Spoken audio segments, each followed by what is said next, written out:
Man, I gotta get this restream up. What's good, everybody? Give me a quick sec. Just getting the restream chat up and running. Making sure we're good to go. Let me know if you guys can hear me okay.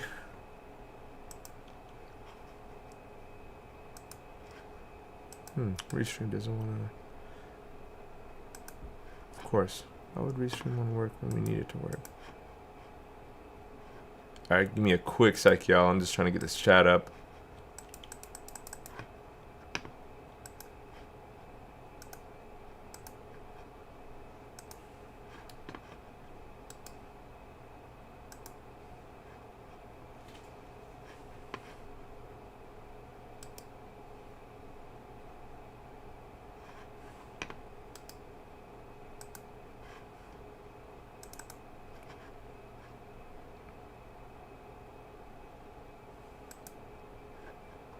I think we should be good to go now. What's good, everybody?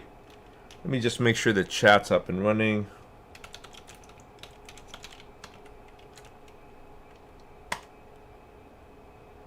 Let's go. All right, y'all. So now we're good to go in that point. Make sure everything looks good on camera here. Move some stuff out the way. God, we got a bunch of stuff here, huh?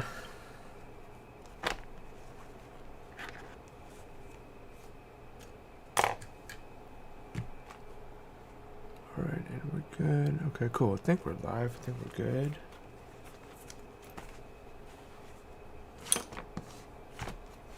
All right, move these brushes.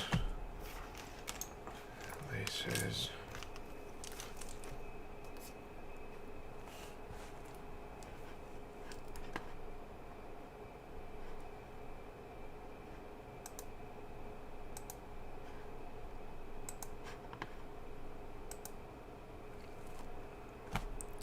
What's good, everybody? Sorry about that. I was just making sure that we're good. I think we're live now.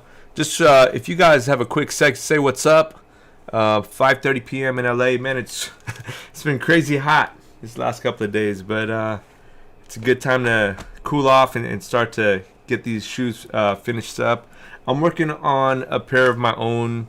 It's like my own personal project, and I haven't had a chance to, add the last finishing touches onto the tongue. So I thought, let me jump onto my project today. It's been, I want to say maybe about a couple of months that I've been working on this. And basically I'm just finalizing the last portions here. So things like that union stitch right here. I did that by hand. And so now I'm finalizing the same thing here on the tongue. All right, so let me know if you guys could hear okay. I'm going to just text our admin, make sure he's on as well. And if you guys can't hear or see anything, just let me know.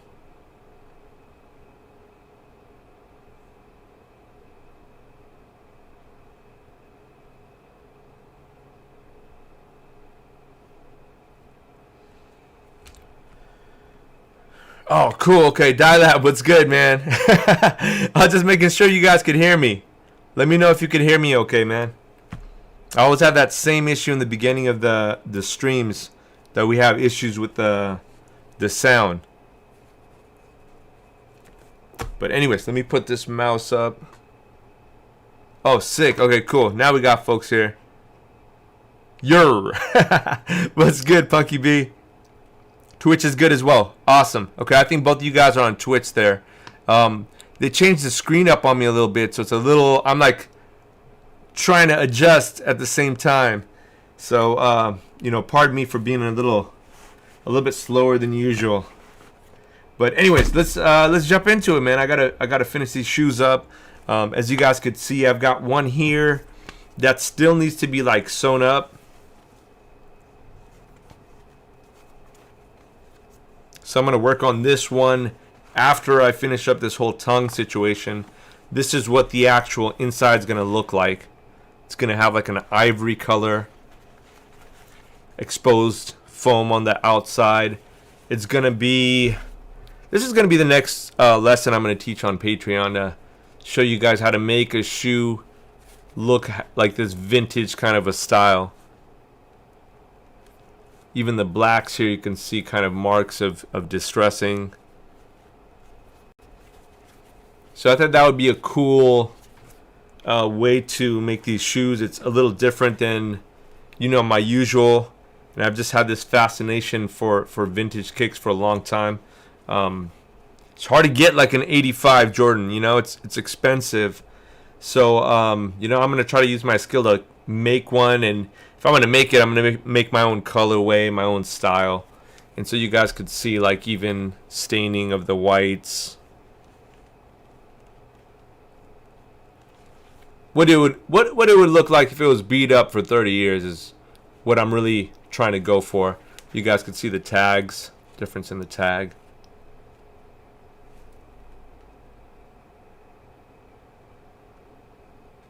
Difference in the wings logo. See how this one's brushed out. Distressed. This one's brand new. So you're looking at basically like a before and after here. So I'm going to tell you guys right now, this has probably been one of my longest projects to work on. I haven't worked on this project for quite some time, but when I was working on it, it's just the learning process and all the like challenges you got to work through. And so yeah, I thought, you know, let me jump on today, show you guys, you know, some of the process. I hope you guys can appreciate that, you know, art of making a shoe. It's completely different than painting. So you know, my goal is to be good at everything I do when it comes to customizing, whether it be painting or sewing. And you know, I feel like it's a little bit of both, because you know, I'm distressing parts of the shoe, I'm adding paint, you know, but at the same time I'm making the shoe at the same time. It's almost a balance of you know, a balance of both of them. So let's jump into it. I'm gonna put these guys to the side. You know, we're just gonna work on the tongue. That way I got a little bit of space. I even got the little the Jumpman 85 hang tag for it. So yeah, let's drop this to the side. Let me say what's up to everybody, man. I just want to make sure everybody's good. It looks like the visual looks good here, at least camera wise. I think it's not super bright, so you guys could see, like, you know, the whites. Okay, they're not, you know, burnt out too much. And I think that the audio's good, man. Dope. GTC Reels, what's good, homie? Graham's over on YouTube. Welcome back. Davadito, what's good, homie? Davadito, you guys gotta throw your channel out there. Let everybody know what's going on, man. We've been keeping that low key, right? Speed Infusion, what's good, man? Abused by you for 40 years. You know you love it. So Speed Infusion is family, man. So it's always great to have them on. It's always good to just, well, you guys are all family. You know, it's just, I like you guys. I just, you know, Speed Infusion is whatever. John Motter. What's good, John? How you living, Scrawny Johnny? Oh, dang, you switched up on me. You went from YouTube to the Twitch channel, huh? Rainin switched up too. Man, you guys are crazy with this whole switch up thing, man. I don't know why y'all do that. Oh, Elephant Print came in. Of course, man. I got you on the laces, bro. I honestly, you know, Johnny, I just want to shout you out, man. Thank you so much for supporting all the time, bro. Your Patreon family. Actually, shout out all the Patreon family. Guess what, man? I've got the paints in. So if you're in the giveaway section, I've just been waiting to get them. And so they got delivered. I haven't had a chance to tell you guys this, but this is, I think, about $150 set that we're going to be giving away on the Patreon channel. You got to be in the giveaway section of our Patreon channel to get this. We're basically going to raffle this off. And, you know, I just want to say thank you to everybody, man. You guys have, and you guys are the reason why I'm on right now, you know. Otherwise, I don't know what the heck I'd be doing. Probably playing Mario Kart or something. Who plays Mario Kart? Man, my daughter got the Switch and we play Mario Kart like crazy now. It's a nice way of bonding, because I used to play Mario Kart back in the day too, you know what I mean? So let's talk about like the tools I'm going to use today, because this is not like airbrushes and paint and all that stuff.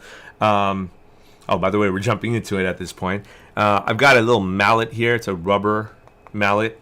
So I use this because, you know, I've got a bunch of material now. I've got 2, 3, 4 layers of material we got to jump through. And so I'll sit down and really try to poke the hole through all the way. I feel like it hasn't gone through the whole way through. So now, like, I'm going to probably have to run through it one more time. I think it's okay, though. It's not a big deal to me because the first time I used this, it was a 1 prong. And that one it's good because, like, you can individually just, like, you know, take the mallet and you can hammer through all the way. The problem with this is it takes a long time because you're just doing it one at a time. So I thought this time around I'm gonna jump into doing a bigger set. So I did this set here. It's I think it's a 6, right? 2, 4, 6, yeah. And so I did the same thing, and I was hoping to get the same result as this one. Let me show you all the first one here, so we have something to compare to. That's a comparison there. All right. So y'all see, this is I ran through this one doing 1 prong each, and you know, I think it came out pretty nice. It came out clean for doing it hand sewn. The only problem with this is, like, the foam kind of pops up, and so I don't know if these look exactly like how these are gonna look. So I might have to just run through it one more time and punch them through. So if you guys could bear with me on that, it won't take long. I'm just saying this is kind of the process that I've been running through. So if you guys do want to do something like this, you guys have an idea of what I'm doing. And if you really want, like, detailed technical stuff and really what, you know, tips, tricks, shortcuts that I've learned on this, we're going to be doing this as a Patreon channel tutorial as well. And we're really going to get in depth there. So if you'd like to join, that's the Patreon channel will be up here. Patreon.com/feelgoodthreads. But as you guys see that come up, just shout out to everybody who's donated. You know, there's a lot of people who have put in. Webb's Custom Kicks is the top donator. I always get into, like, jumping into the whole thing right away. So I just want to shout out Webb's Custom Kicks for being the top donator. We've got a lot of other people, though. The Dye Labs donated quite a bit. Thank you so much, man. And Scrawny Johnny, I know there's a lot of people here who have put in, so appreciate y'all, you know. With that said, man, let me put this guy again to the side. I'm going to leave this here just for reference. I was also picking out different laces, so I got a bunch of new laces in. They're all like a vintage 85 style lace. Like, this is supposed to be here. Let me get a black so y'all could see this, so you all can do a comparison. There's a black right here. Check this. This is a comparison of the two. So this is a black versus a vintage black. So just so you guys can see how it got bleached and distressed down all the way to the point where it looks like a natural set of laces from, like, 1985. Took a lot of work to figure that out. But so now we've got different colorways here. So we've got black. I was thinking black would be, I think, the safe route to go. But then I also saw pink. Pink might be dope because it's got this kind of Miami-ish vibe to it. So let me know what you guys think. All of these laces, I just got them in the shop as well. So if you guys like these, check out the lace section on our website, and that's shopfeelgood.com. The blue looks pretty dope. So I mean, I don't know which way I'm gonna go with this, but this is kind of like the fun part for me, finalizing the work. And so that's why I'm finalizing the work and just, you know, showing you guys the thought process behind concluding these customs as well. All right, y'all, so let me put this to the side and now we'll jump into it. So again, I'm gonna have to just, like, poke a hole through one at a time here, so it might be a little loud. I'm gonna let you guys know right now. All right. If you guys have a chance to lower that volume, it might be a good time to do so. So that's how each one will sound. And you could see it went through now. See that? That's kind of what I'm trying to achieve there. It's got to go through the whole section.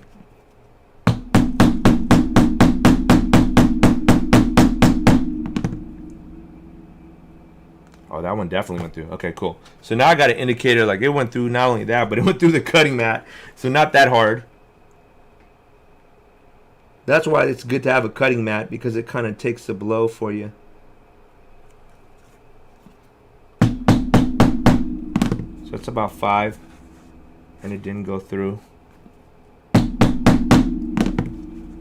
went through at 8. Okay, cool.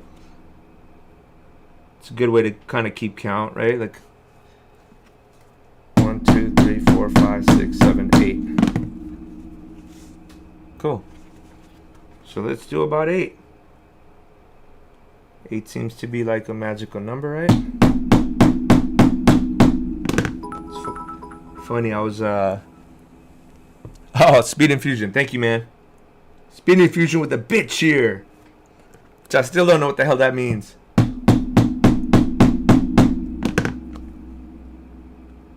Yesterday I was playing poker and I just kept getting pocket 8s.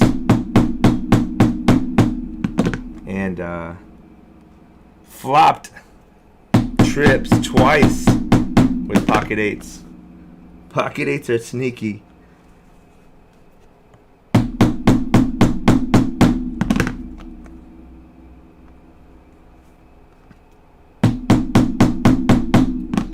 As I'm running through, I want to make sure that I'm seeing a V and then a reverse V, because that's where the threads are going to end up being placed after they're like tightly woven in.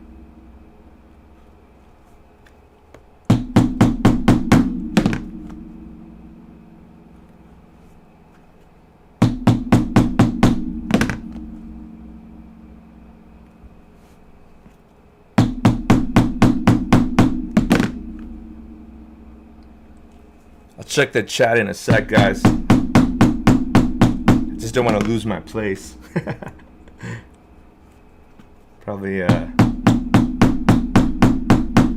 to redo a couple, but it's all good. Sorry, I'm just going back to check with make sure you guys are all good. Take this team viewer. You're done with the team viewer, right? Speed Infusion? Because you just logged off.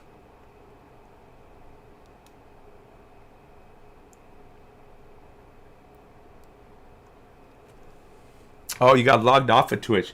Yo, does Twitch give you guys problems, man? I feel like Twitch, is it Twitch that signs people off or what?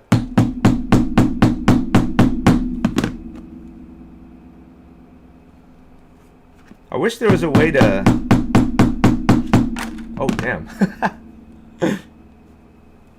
Throw that up there. Thank God that wasn't anything heavy. Imagine. Live. Fun. Actually, let me make sure everything up here is kind of at the at the edge, not at the edge. That is something that I don't need to happen. It's funny because I put razor blades and stuff up there too, so I got to keep it away from the kid.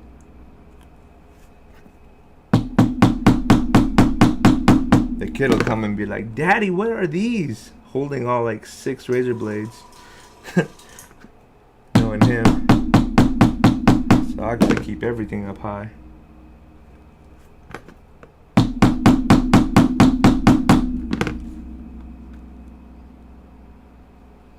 Alright.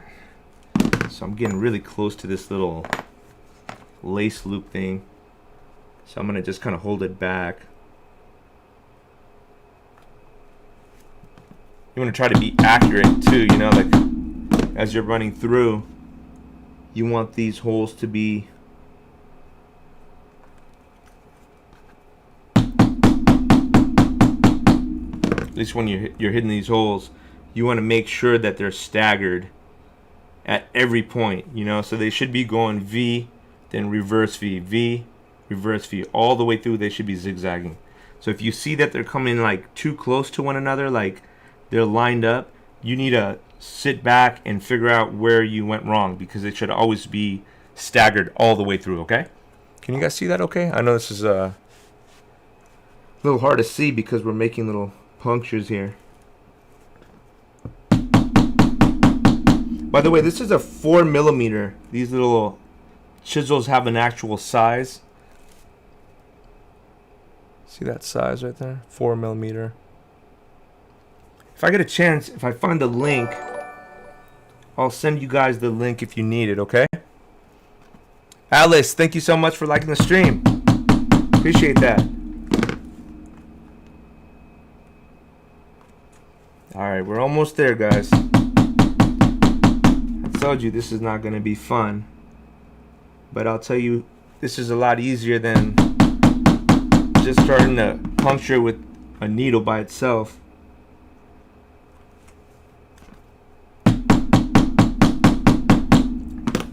The other day, me and my buddy Randy were working on a swoosh, and same thing.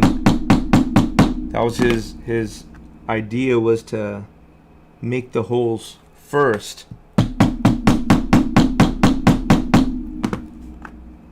That way it'll give the needle a little bit of room to squeeze through.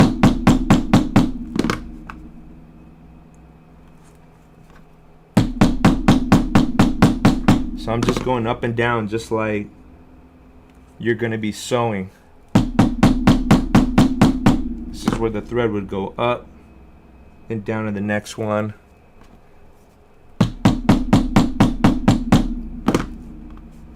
I'm doing pretty good. I haven't hit myself in the finger yet.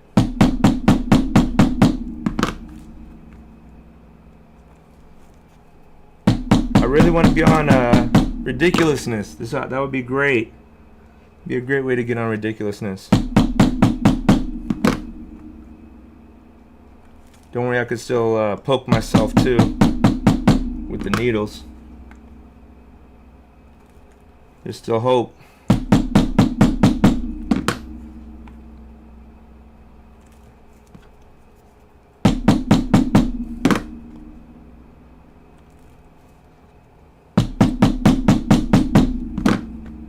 Almost done. Got about 5 more to go.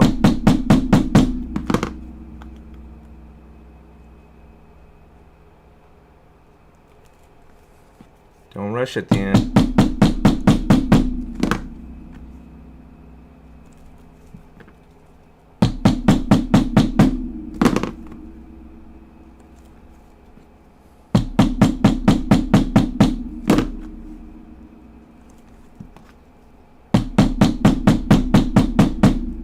Once you get the pattern, it becomes a lot easier.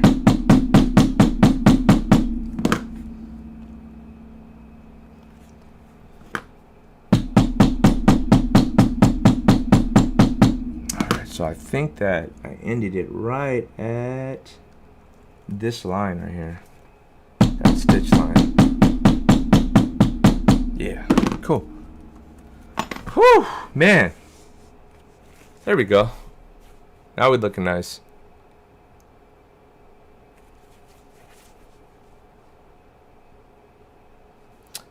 All right, man. Let me take a quick quick sip of water before we jump into the next part, okay? But next part, we've got to obviously grab some thread.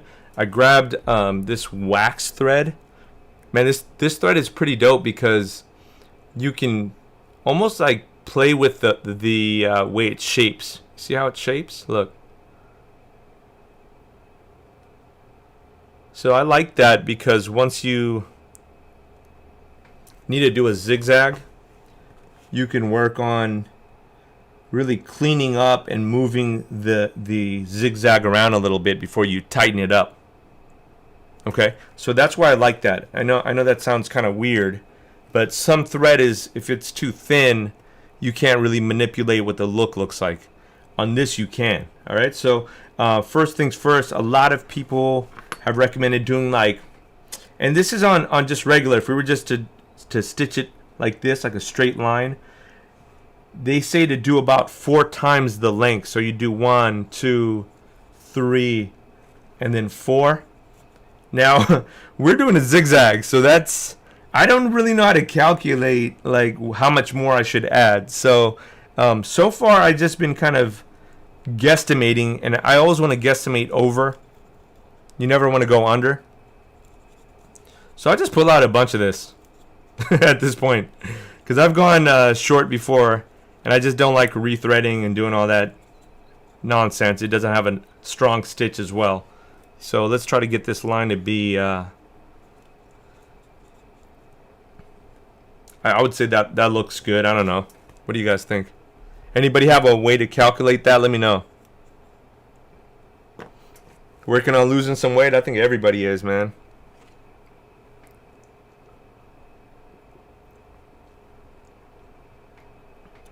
Oh, man. Dialab, what happened with that DMP restoration? How come it wasn't fun?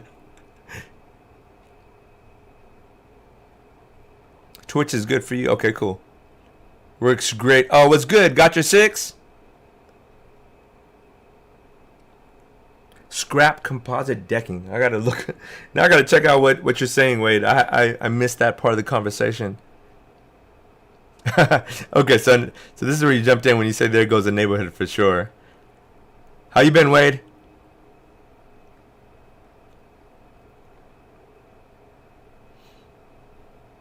It means I love you 1 cent worth.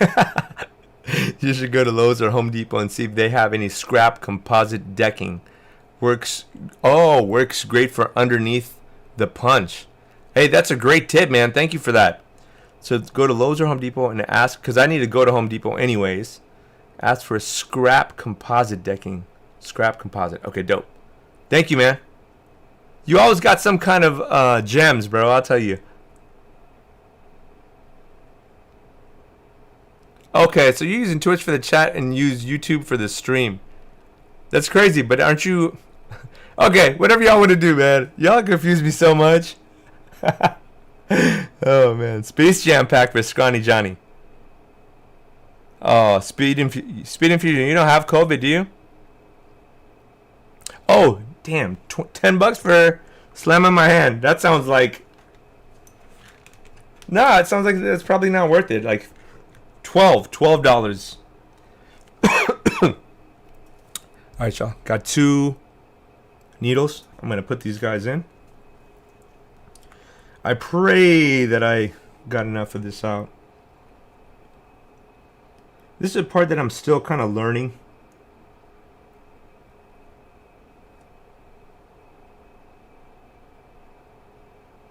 This thread is super thick. There we go.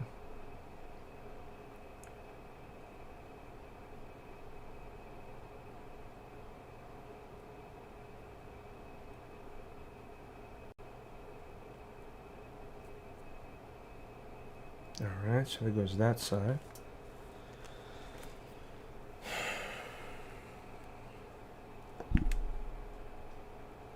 Alright, I'm praying this is long enough.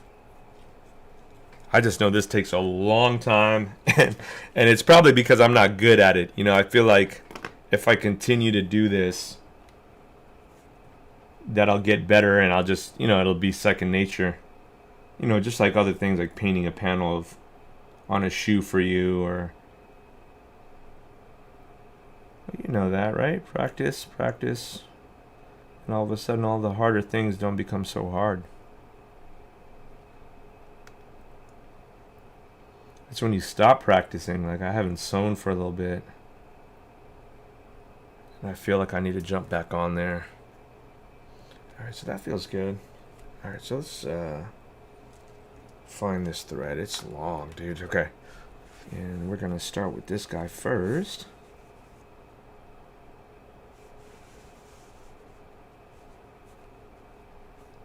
Nice. Progress already. Let's see if we can pull him through. See, it should be able to pull through. That's the thing for me, is I just want to make sure it pulls through okay. And again, we're making a zigzag, all right? So reference-wise, I've got my zigzag here. Just if you guys just jumped on, we're going to be doing this by hand today. Now this guy, I'm going to just put him to the side. I know what this guy looks like. I'll leave him here just for you guys. It's always good to have reference right in front of you anyway, so. Alright. And I haven't done this for a minute too, so hopefully I could remember the whole process. Alright, just like shoes. You want to get these guys even. The famous Jordan pose, right? When he's pulling the shoelaces through.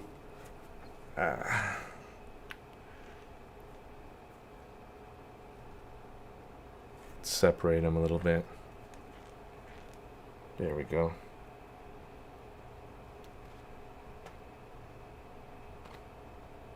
So they're even there.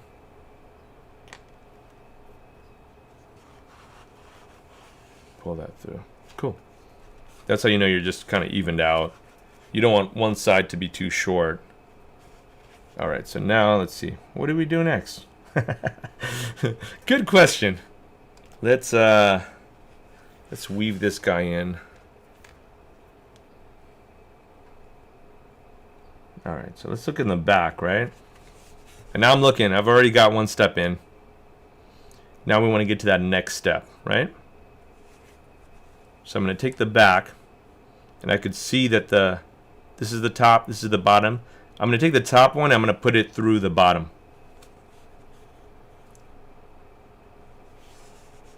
Now see that? This top thread is coming through. I'm going in. There we go. So let's take that guy out. And you'll see here, and in the back as well, as you pull this in, you'll also make a line on this side. So you're not just zigging on this side, you're zigging on both sides. See that? Bam. Now I'm going to just pull this just to get that tight wind right there, okay? I don't want to overdo it. I'm just giving it a little bit of a tug there. Alright, so we've advanced one step up. We've got to get to the next step, right? So I've got this thread here. Let's get them to the next point.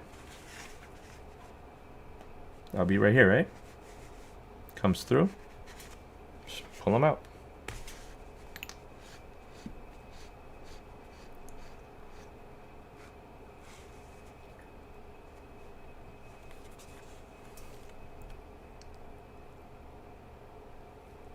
Congratulations, you just leveled up to level 2. Alright, so now we got this guy in the back. Let's pull him up. He's got to catch up. See in the back? He's got to catch up. So let's catch him up.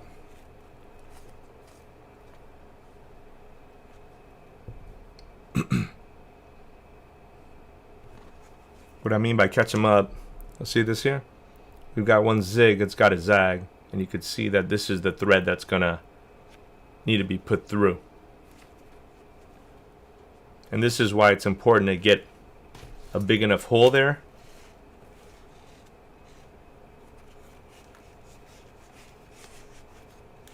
So then that way you can have like multiple threads go through.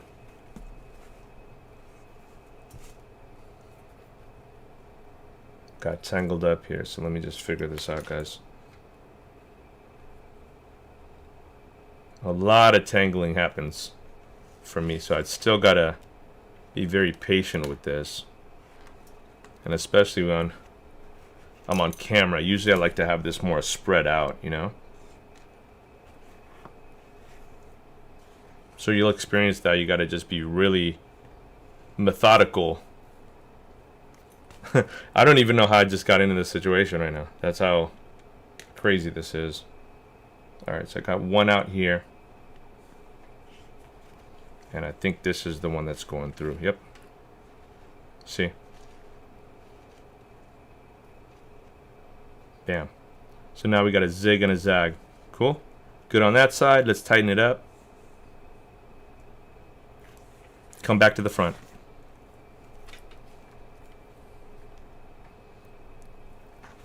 So I'm going to be repeating that process. All right. So hopefully you guys get that. So let me jump on. I'm going to try to run through this as quick as I can. But as I go along, you guys can see, you guys can see the process, the challenges I get. You just saw a challenge right now. That's going to happen, man. So I'm going to just be able to show you guys the experience of what we get, what we have to go through sometimes, especially if you're just beginning. It's not all peaches and cream, right? You got to learn the process.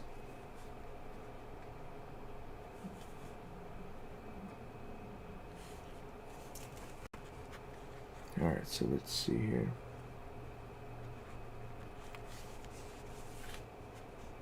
There we go.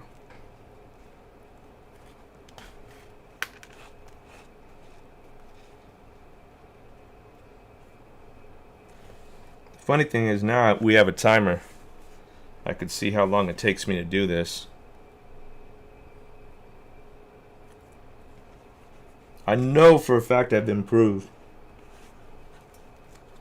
Because this used to be frustrating as shit to me, dude.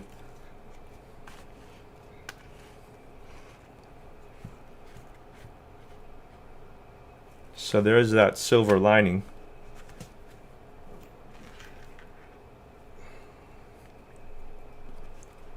For both of these threads, I would try to keep them separated throughout the whole process as much as possible, because that way they don't get tangled up. There we go. So again, just tighten it up. Remember, every time you go through, you want to make sure it's tight.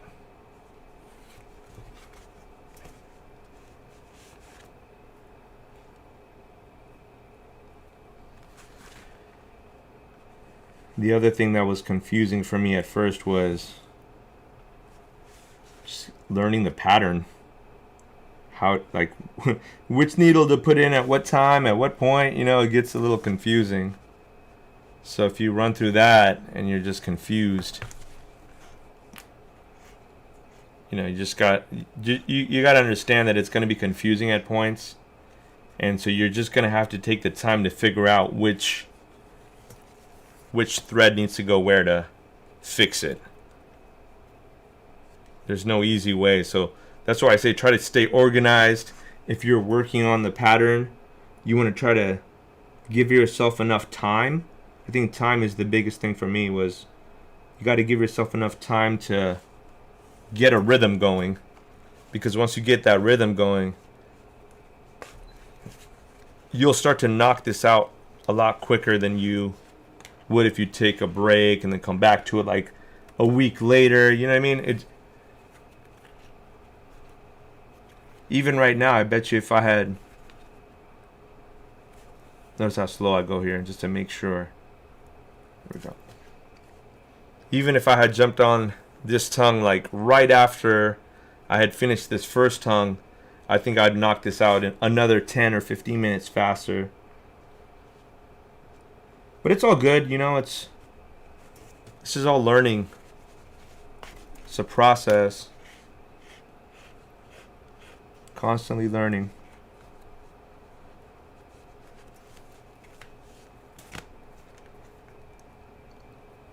Even this stitch right here, I didn't know how to do the stitch. I had to like research it and figure it out. That's part of the process.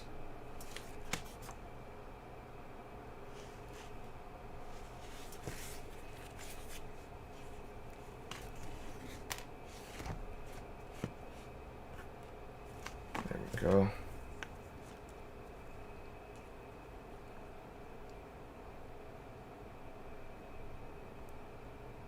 Oh man, I didn't know that, dude. I know that I got these pricking, what are they called? Pricking irons? Is that what you call them? I got them in like a pack from Amazon. So for me, I don't even know what the exact price of them are, but I know I don't have the best pricking irons, that's for sure, because they came in some kind of almost like a value pack, Wade.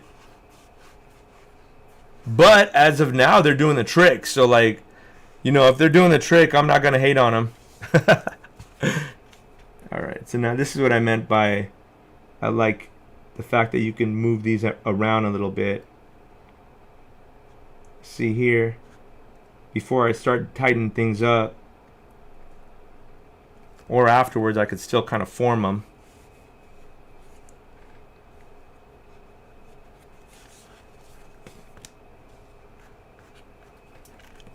The easiest way for me to remember like which one goes next is just to literally look like, oh, this one is supposed to go in there. See, you can see it's making that zigzag.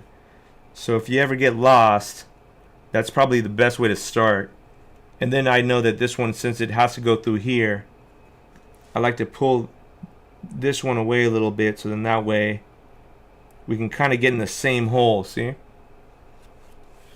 without like running into one another.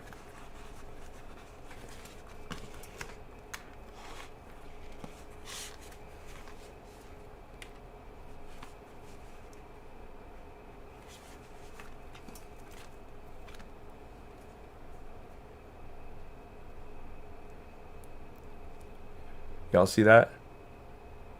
Every now and again I just kind of tighten it up again, because if it gets loose, it just sucks to keep trying to wind it back up on there.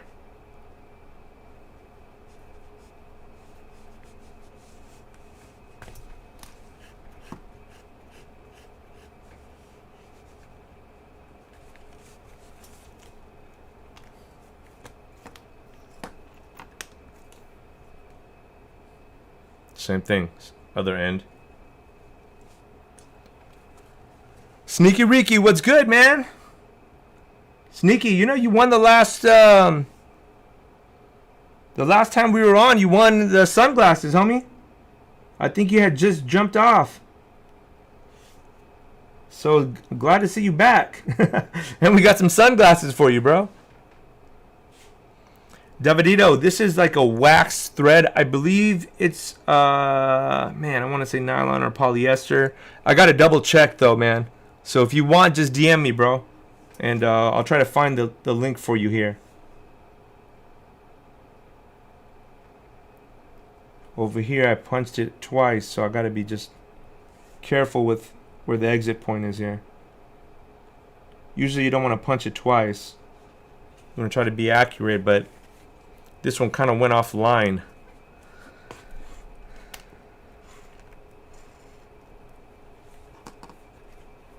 See, again, you can see that this is going to pull through. This other thread needs to be kind of away from everything. So then that way you know that it doesn't catch up in here. That's the point, that it's going to catch up right when you tighten it at the end. Let's move this out of the way. I don't even know why I have that there. And the nice part is it's starting to look like that zigzag. You can see it.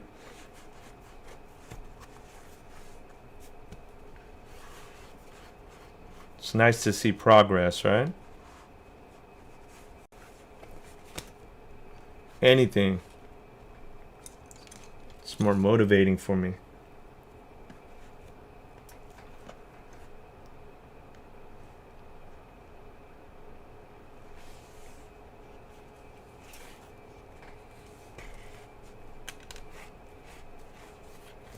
Right.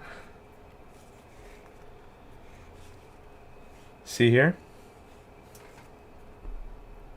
That's a perfect example of the thread possibly being, I don't know if it is in the way, let's see. Oh, see, it's not. But that can happen, is it gets caught up right there and there. That little spot when we tighten it up, so.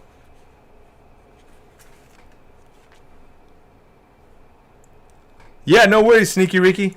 Absolutely. Actually, I think I got them over here. Where'd they go? Where'd they go?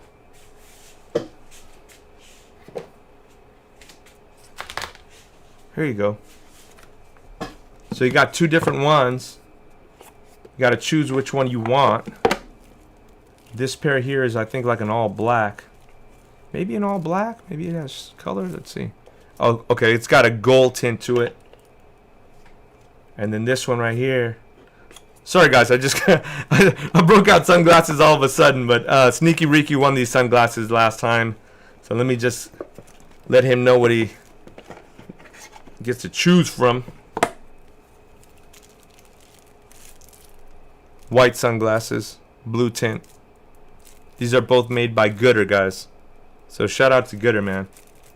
And it's a great time to be on vacation with some sunglasses, man. So hopefully you can enjoy them somewhere. So let me know which one you want, and then I'll give the other pair away, whichever pair is left, guys. All right, and shout out Gooder, man. Thank you guys for the sunglasses. Dope little sunglasses, packaging dope. The names are funny too, man. The names on these were, what is the white one? This is the white one here. It was called Icy by Yedis. And then this one was a crazy one right here. Whiskey Shots with Satan. Oh, man. Talk about, like, being in that board meeting. Like, yo, we need some crazy names, some creative names. And that's what they came up with. Whiskey Shots with Satan. Alright, so let's drop that next one in. Let's go. There we go. Now it feels like I didn't punch it hard enough. Sometimes that'll happen too. If you don't punch it hard enough, you get a blockage. And honestly, you don't want to deal with that. It's gotten to be where I had to cut the thread all out and restart stuff. So better idea not to even jump into that. Try to get that ironing prick to go through all the way the first time.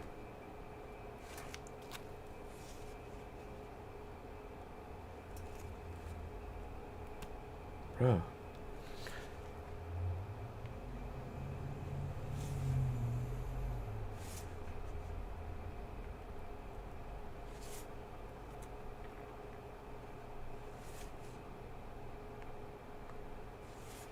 There we go. Alright, so let me run through this here. Let's go.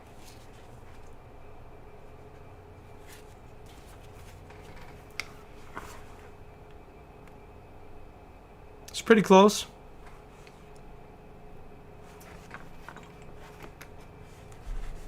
Later, Wade. Sorry, man. I just saw your message there.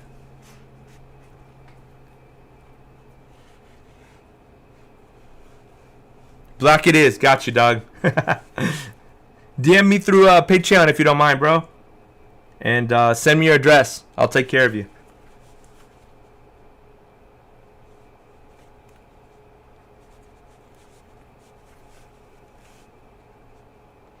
I'll be honest with you guys. I've been dreading to do this one, man. It's very, like, discouraging when you know how long it takes. But I gotta knock it out. Gotta knock it out, yo.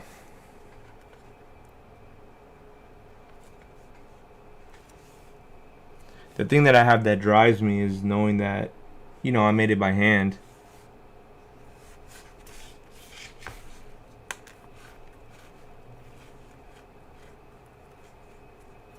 Makes you proud of what you did, you know?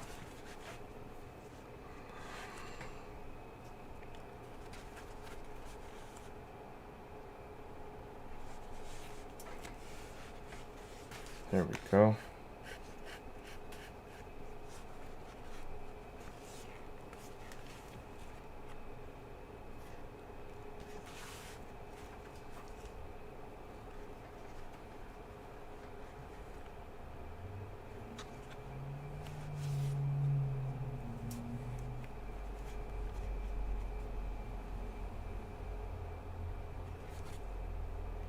So you're doing this kind of work.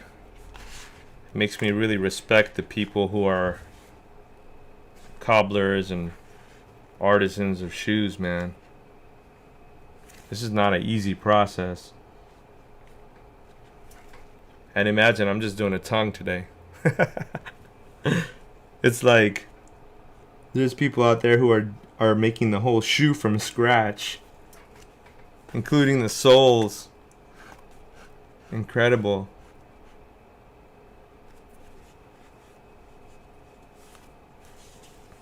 It's not that many around as it used to be,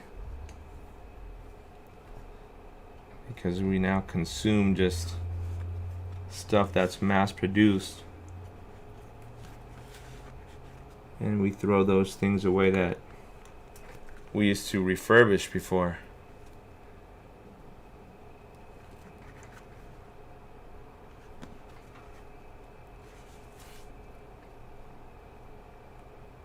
See, I like to feel. Sometimes I don't see an immediate poke through, so I'll feel for it rather than try to like forcefully poke it through, because you're gonna puncture it and you might make a hole in the wrong spot.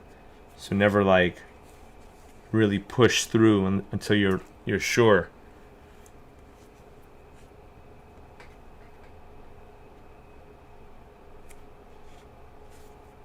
So I'm pretty sure that this these irons, they have different widths.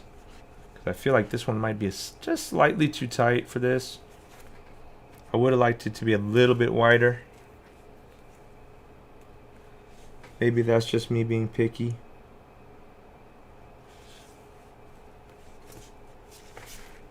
Are you guys picky in your customs? Like little stuff like that?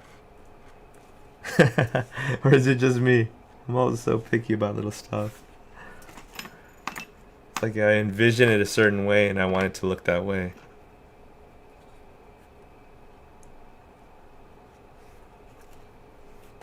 This is what seamstresses do. Imagine making dresses, making suits. Imagine making things for like the Emmys or Oscars, award shows, special events. The time and craftsmanship that it needs.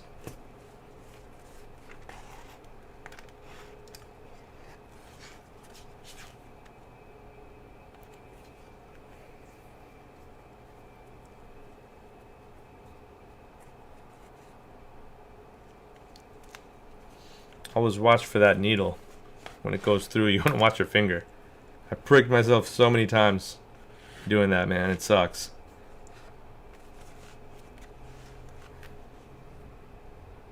Oh, you know what sucks even more is, as I'm running through this,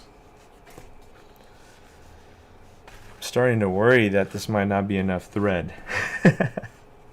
That's an actual like potential worry now, because look at how far I've gotten here. I'm not even halfway through, and I feel like this thread is.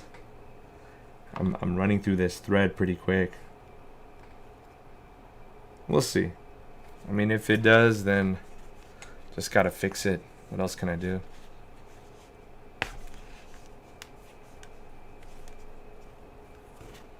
I'm sure there's a calculation for how much thread I need for a zigzag.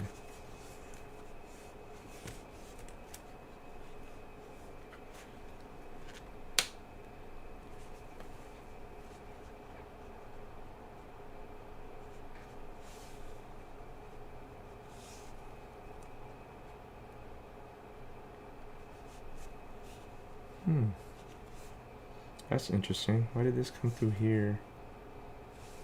I didn't miss a hole, did I?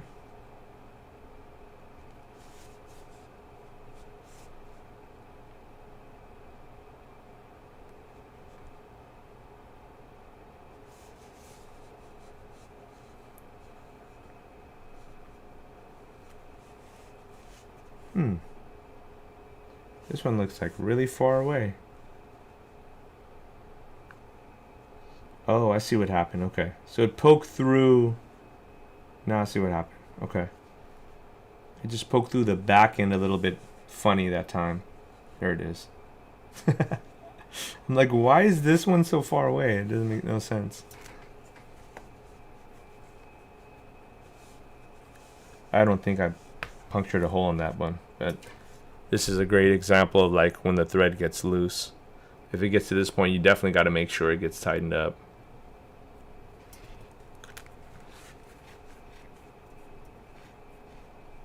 See, it didn't exactly get to that point in the back. So it's supposed to zig right to that point, and for whatever reason, just kind of poked it through wrong. That's okay. I mean, this is just a more of a decorative stitch anyways.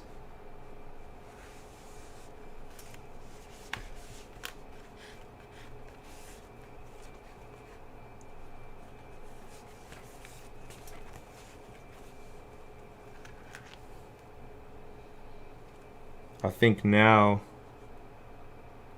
I'm gaining a little bit more confidence, and I feel like I know what I'm doing with this. I got the pattern down, you know? Getting the pattern down is like, I think, one of the main things.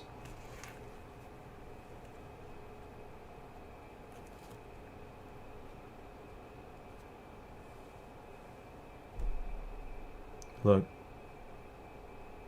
I usually like to poke the needle back out just to get it all unwound again. Let's put this back together. Cool.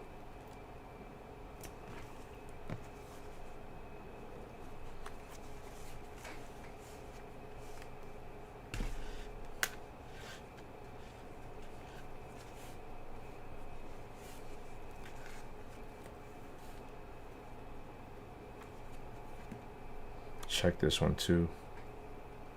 Make sure it's tight. This was a straight needle, by the way, guys. I just bent this one. And I did that because I don't know, it just becomes it feels a lot easier because I can see how it is now like this, where it's perpendicular to the actual tongue. Now I can grab it like this with my fingers and pull it out. So for me, I felt like that was a little bit easier to do.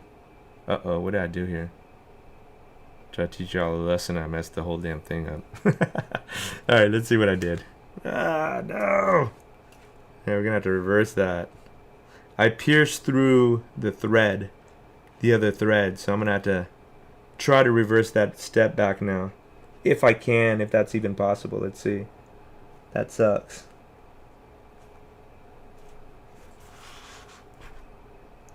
Let me move this back so y'all could see too.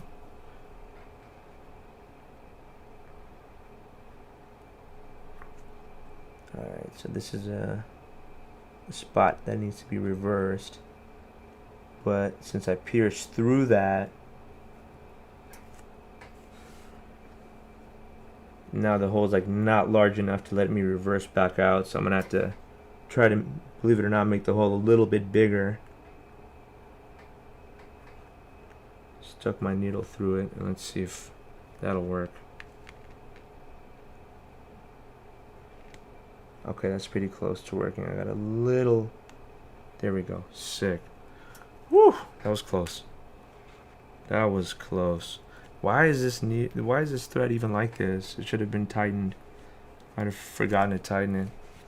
Anyways. Alright, well that's that's another problem y'all will run into possibly. That's why it's a good idea to just keep with that same flow.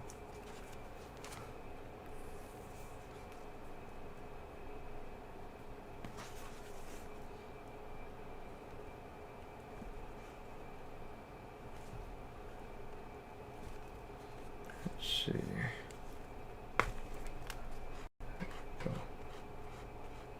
I'm gonna drop some music on if y'all don't mind. It's so quiet today, man. Neighborhood's quiet.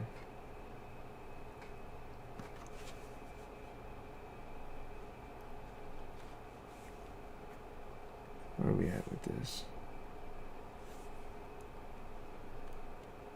There we go.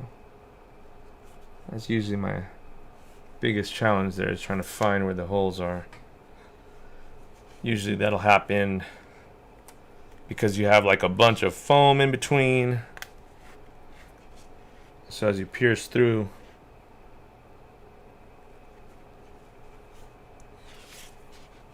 sometimes that thread will pierce through in a different direction because that foam pushes it a little bit.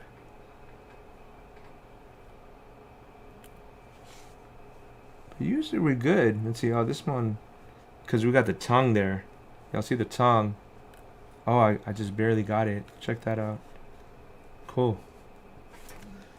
But just looking at the tongue, that might be an issue. I gotta check the other shoe and see what I did.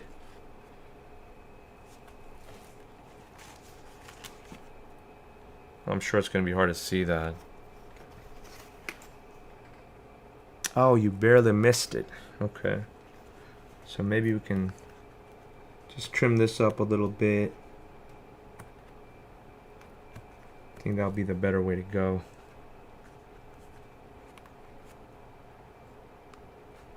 Okay. Let's see.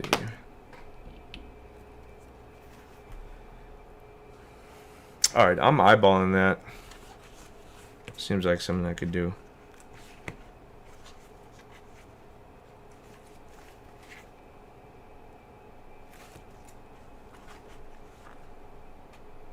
I don't know how I missed that.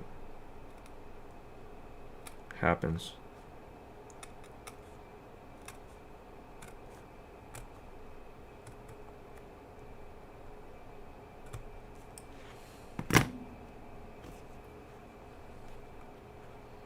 I just caught a little piece of that. Y'all see that little piece? I just barely snipped it. Let's see. Could probably just snip it out. Barely made the cut. There we go. Get off of there, dude. Still on there. Don't want to go, do you? There we go. Cool. So I've got some stuff to fix here. Y'all see all that? So let's jump into painting that real quick. Let me grab a Q-tip, some acetone. It's like a commercial break. I thought I wasn't going to paint today. Alright, so that's cool. And where is that alpha?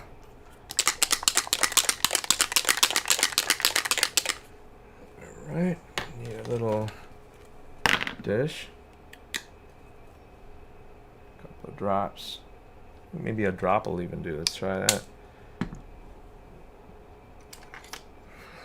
Alright, it's a Princeton 3/8 inch.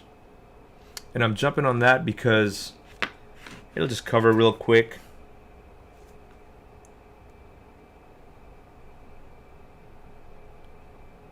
Right underneath the tag. And just a real light coat. Let's give it a little bit of time to dry.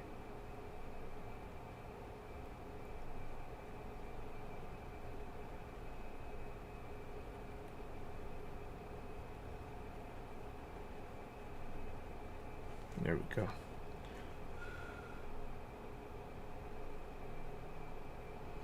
I like to let this stuff like naturally dry, guys. So let's give this like 5 minutes, huh? Alright, so that's, while that's doing that, we can figure something else out.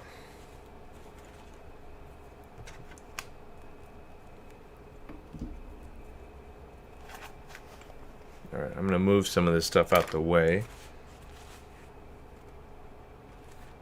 Let's take a quick sip.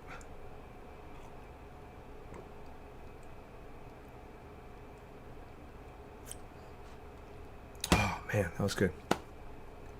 Alright, while that's happening, I'm gonna relace some shoes. Actually, it's Con's shoes. And I think it's good, probably because y'all didn't get to really see the finished product anyways. So let me put that down. Let's grab these bad boys.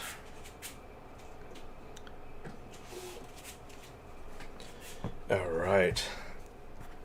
So, Fernando, what's good, man? How you doing? You just jump on? Good timing, man.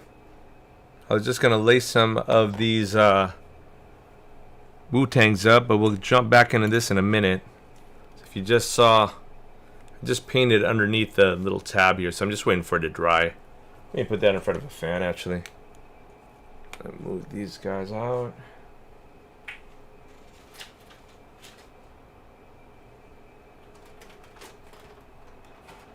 Man, I don't know why it's been so hot in Cali, man. I guess it's summer, right? Maybe that's why. Summertime. Alright, let's show you guys the final product of these. Well, not final. I still got one more bee to go. But now I added... Got a little Wu tags there. I didn't want to make them look exactly like the regular Wu-Tang dunks because he said go crazy with them, you know? Be different. And I think that this was a good opportunity to be different, man. It was and fun, you know, and creative. Still finalizing like little stuff on each bee. Trying to get like that fine detail down. This one especially, I still got work on him for sure. And I wanted to add some shadows. Shadows is probably going to be my next thing that I'm going to do to these, just to finish these up. Each one of the Wu-Tang Killer Bees has the Wu symbol on the tail. At least whenever I could put it, you know, even this one, it was really hard to draw or paint this one. But if you put it together, you could see that Wu W there. So that's the left side. This is the right side.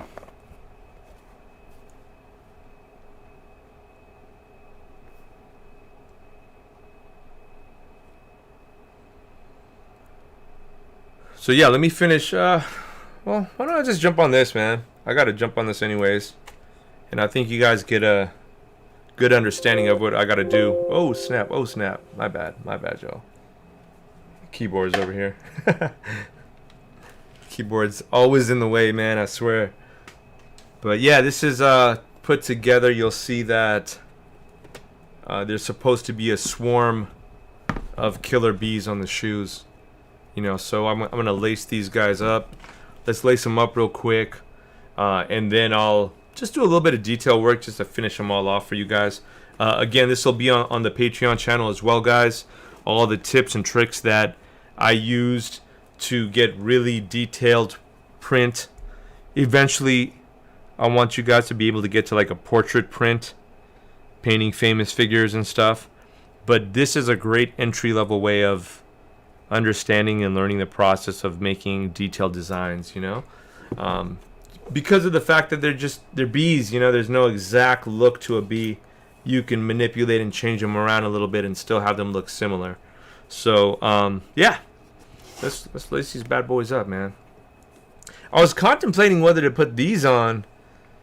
Let me know what you guys think. I mean, I think either one can really go. But I kind of like these too, man. This was the vintage black ones.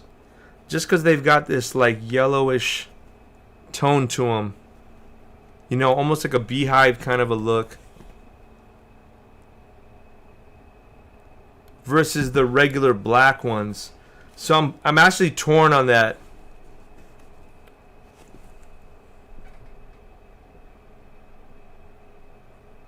So let me know what you guys think. You know what? Before I lace them up, I'm not going to lace them up yet. Let me know what you guys think. If you guys have a preference on it, or if you guys want to see them both laced up. I don't know if you guys want to have the time to make me lace these up and you guys want to see them, but I'm happy to do it, you know. I'll pull them to the side for a sec. And let me hear you guys' thoughts on that. I have to still detail out this Wu symbol in the back. This guy here in the back. And I think I'm going to do it with like a lighter shade of yellow. See, they have this lemon sherbet. That's by Alpha Flex. So it's still a yellow, but it's like a ivory yellowish. It sounds like a cool color, you know. So, and I think it'll blend a little bit nicer than just straight white. All right, so as I'm shaking this guy up, let me grab a brush. Let's see, I'm trying to find one that's like, it needs to be like super fine. Let's see, here's a super fine one. 5-0. That might be it. because you know that the Wu symbol here, man, it's so tight around the edges. I gotta make sure that. All right, let's give this one a go. This is a 5-0 by Princeton. Select petite round. Round is the key here. I'm trying to find something that has a round tip because that way I can get the real thin detail edges there.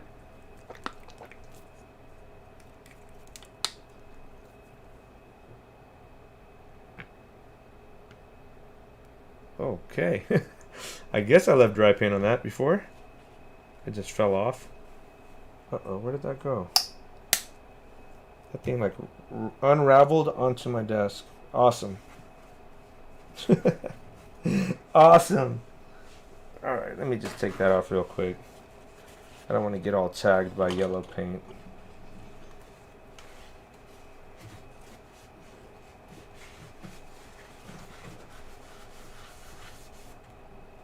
Alright. And then I got tagged by yellow paint. Alright. The life of an artist, right? Alright, let's jump into it. So I've got this really small Wu-Tang symbol here. I'm going to use the 5-0 first. And I'm using that because I want to just round this edge of the Wu-Tang here.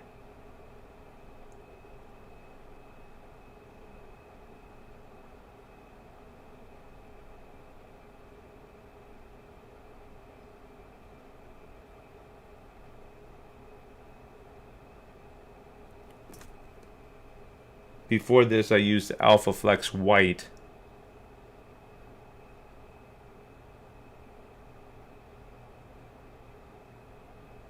But from what I could see with these paints, I don't think you even need like to put that base coat.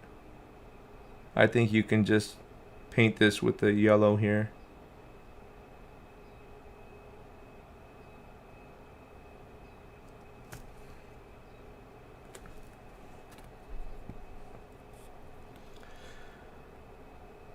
Trying to hold this as steady as possible as I go around the edges.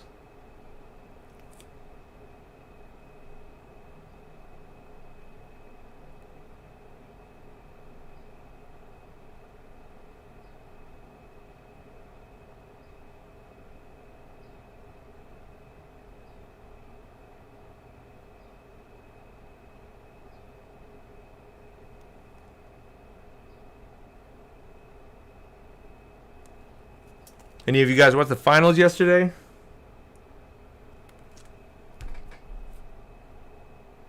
I love seeing Chris Paul win.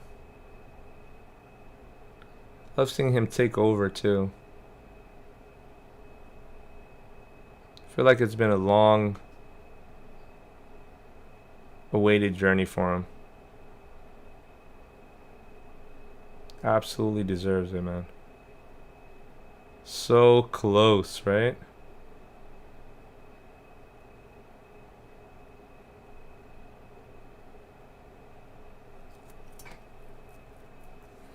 I know it might be hard to see the difference there. It's like a yellow, like a light yellowish white versus a white, but just trying to get that Batman kind of a yellow, like a very light pastelish yellow. Most people probably will not even notice this.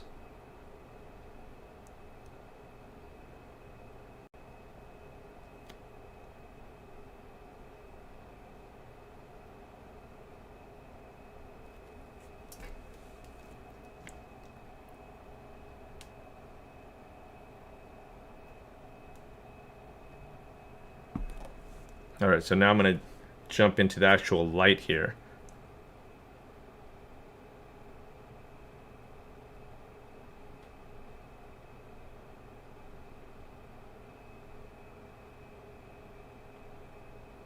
This paint has a lot of pigment, so it'll go a long way.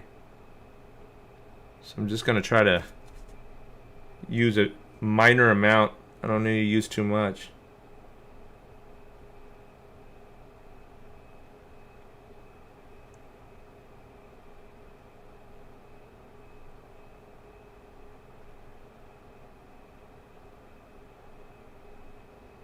I'm just trying my best to stay inside of this line here. But as I stay inside, I'm also moving the paint so there's no like clumps. It should be nice and smooth. So as you lay it out, you want to lay it out and just make sure you're moving the paint if you see clumps. You want to get those clumps out of the way. Otherwise it's going to dry like that.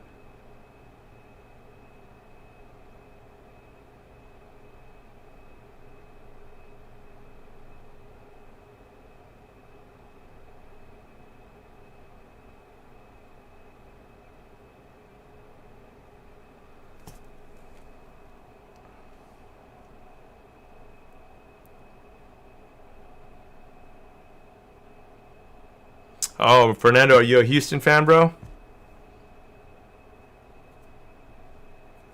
Chris Paul was on Houston too, right?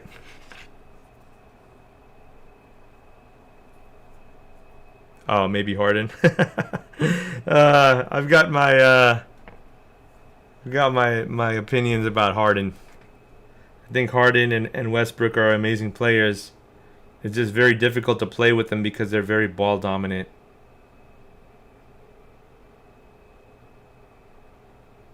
Actually, there was an argument the other day that Russell Westbrook didn't make the All-NBA team, but he averaged a triple-double.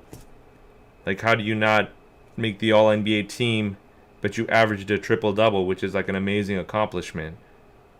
So it's an interesting back-and-forth situation because there's a lot of other players that are in his position that are amazing players too, right? And man, this year was amazing for a lot of different positions, actually. Like even with Nikola Jokic taking the MVP this year, which is, we haven't seen, I think, a center take it for years, right? Maybe Shaq? I don't know.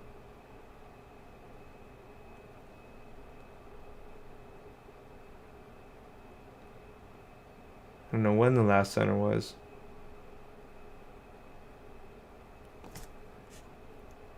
So yeah, there's a lot of guards in that spot.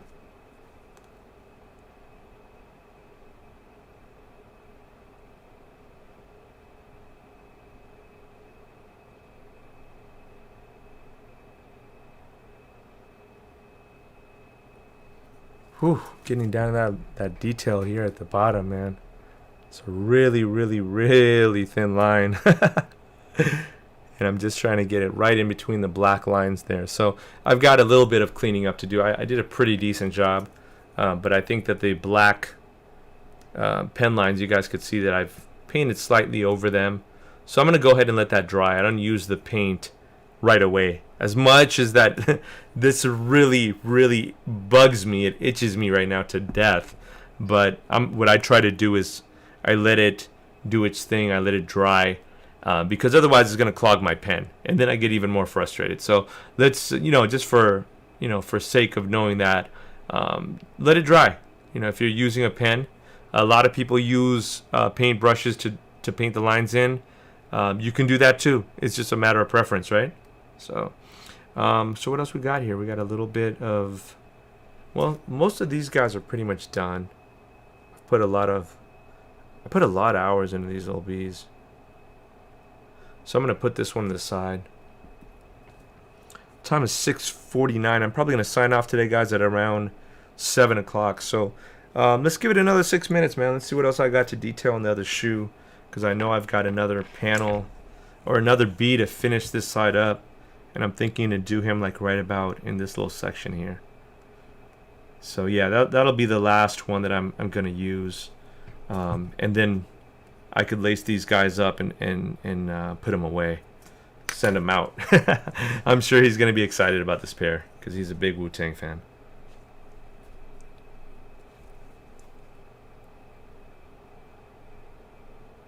As I am too, man.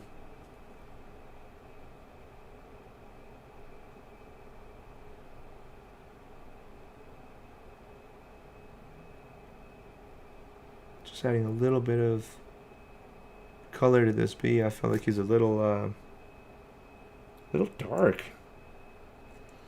I mean, he's a killer bee. He should be dark, dude. Nah, I think he needs to be a little bit more even shade with everybody. It's a good opportunity just to add a little bit of detail into him.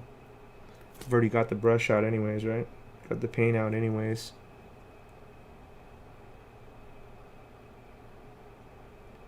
Guys, if you need this paint, you can use my discount code as well.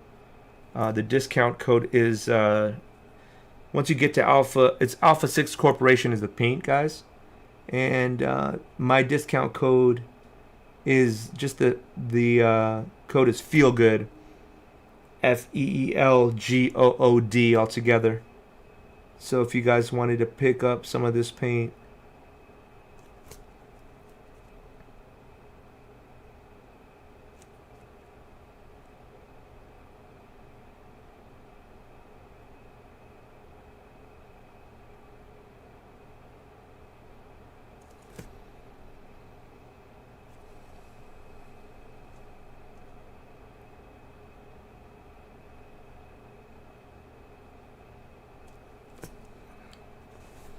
alright, next is going to be shadows. Shadows. This is going to be interesting. I've never really added shadows on things. Watching the Astros in athletics, huh? I don't even know who's good in baseball anymore. I was an old school fan, man. Used to love baseball, though. Baseball was dope. It's fun to watch. Let's see. It's just got priorities now, man. I got kids. I've got so many projects, so I don't have as much time. Okay, so what are we gonna do here? We should do like a green. So one thing that I learned about, because I was researching this, is for shadows, you don't want shadows to look. You don't want to just pull out black for shadows. Usually shadows have different tones to them that are lighter. I'll give you an example. You see, like right above that bee there, that's not a shadow. That's a mess up. I don't know what happened there. Something got smudged, but it looks a lot like a shadow. So it's not just pulling out black paint and trying to paint something with black paint, because it's not going to look realistic. So I'm trying to look at this and make it as realistic as possible. What they told me was, well, from my research, was we got to look for either like hues of green, hues of blue. So I'm just kind of thinking, like, what can I use, you know? Something like maybe like an olive. So I'm gonna try mixing like an olive, which is kind of dark, and then I'm gonna mix a little bit of like a gray. I'm thinking more of like a grayish tone, because that way I'll get somewhat of a, hopefully I'll achieve somewhat of a shadow effect. If not, y'all could see me mess up this shoe. Nah, I'm just playing. I hope I don't mess the shoe up. No, that's not good. Not after this much work. That would be messed up. All right, so what did I add here? Let's see. That's olive, okay? So we're adding olive. I'm gonna add a little bit of this Tor yellow. And you might be wondering, like, why would he add yellow to make a shadow? That's awkward, right? But the Tor yellow, you know what? Do I have the other one? I have the Do the Right Thing yellow too. Where did that one go? If I can catch it quick, I'll grab that one, but I don't have it. Okay. Well, this looks pretty close. I like to add a little bit of the color of the actual object that we're painting. And I just know that this Tor yellow is, it's on that brink of, well, you could see how long it's taking me to just even get it out. It's starting to dry out. And so when it dries out, I gotta hope that we can mix it into something else. Like today, we're gonna mix it into this, so it'll still be good because we're diluting it a little bit. So let's see where we're at here. We're at this olive and we're at a yellow. By the way, I'm just experimenting. I don't know if this is gonna work great. I don't know if this is gonna be terrible. but we're gonna get hopefully to a color where we're happy. So let's of course we're gonna do it right on top of the shoe, right? let's move the shoe out the way first, and then let's try to mix this up a little bit. This is dry, by the way, okay?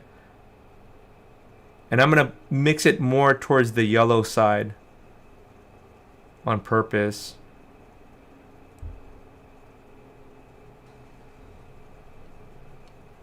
I'll tell you why in a second, because when you're mixing a dark color and you're mixing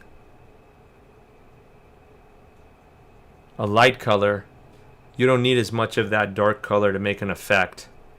So you're gonna use more yellow than this olive here.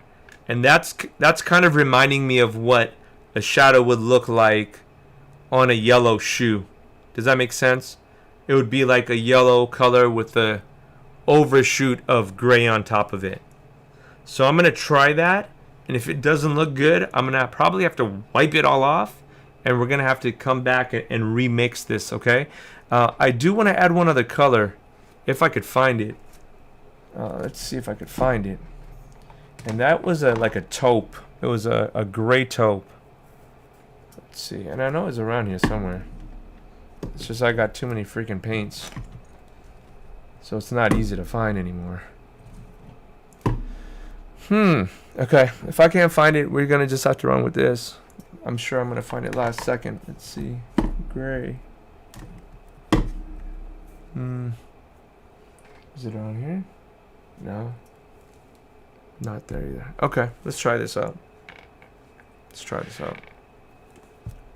Like Dave Chappelle said, let's try it out.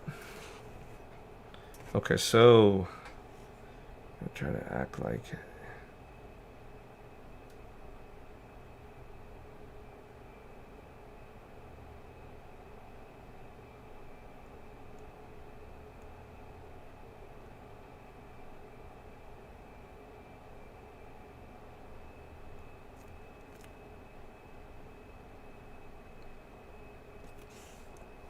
It's always fun not knowing what the heck I'm doing and just doing it on a shoe. Very, very light. Like I'm just barely dabbing anything on there. I almost wanted to look more like a watercolor effect, you know? Where it's like you could barely see it, but you can see it. Does that make sense, guys? Or am I just making stuff up? It's one or the other, right? It's either got to make sense or I'm just making it up.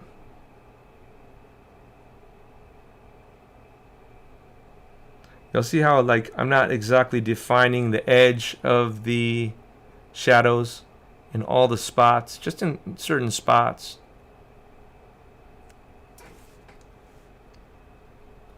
And just like the bee had small little hairs that are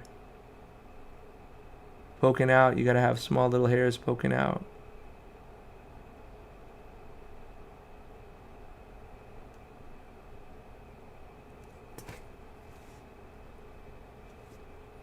And I'm doing it in the beginning, guys. I'm going real light with it because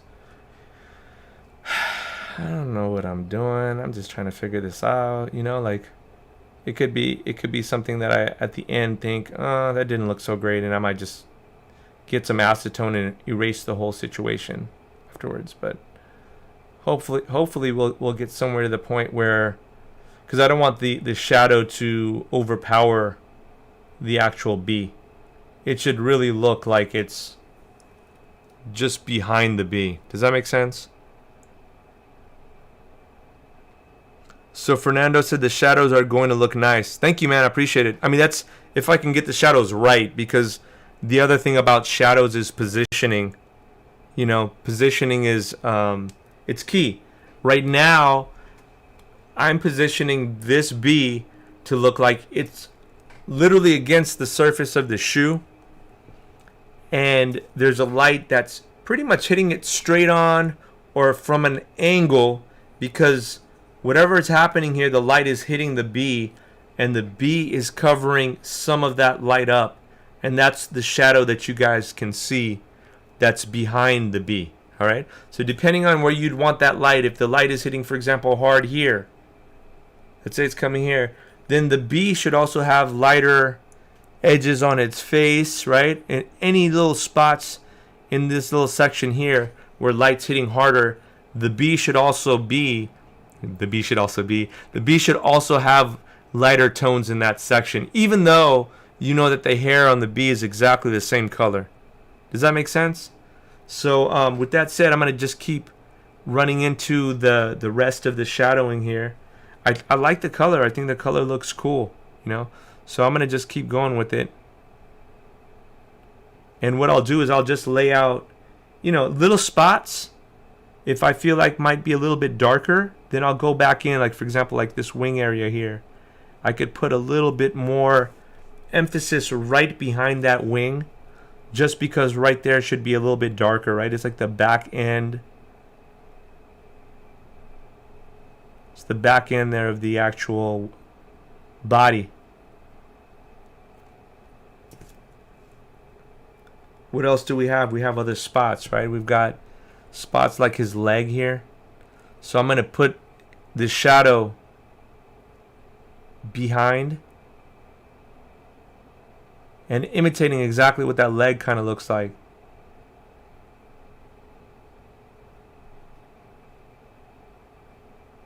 The thing is, I don't want it to be too strong because it's going to look like another leg. Does that make sense? So you really want to try to be very gentle and light with all of these little sections here. And again, it's going to imitate what the object is right next to it. So if that's a leg here, then the shadow of the leg should look very, very similar. Okay? So I'll just keep going with it real quick. I'll get, you know, I know I said I'm going to jump off at 7 o'clock, but I'll jump into like a couple of these shadows so we can get the hang of it. And hopefully if you guys have any questions, you know, right now is probably the best time to ask.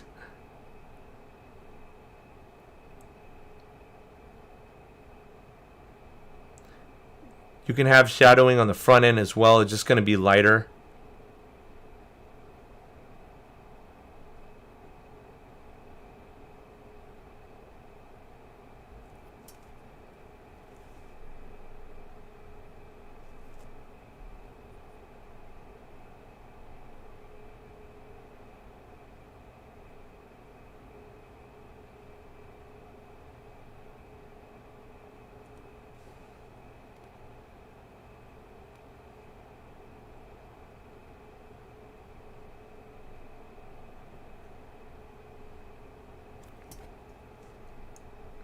I was supposed to drop on music and forgot all about that.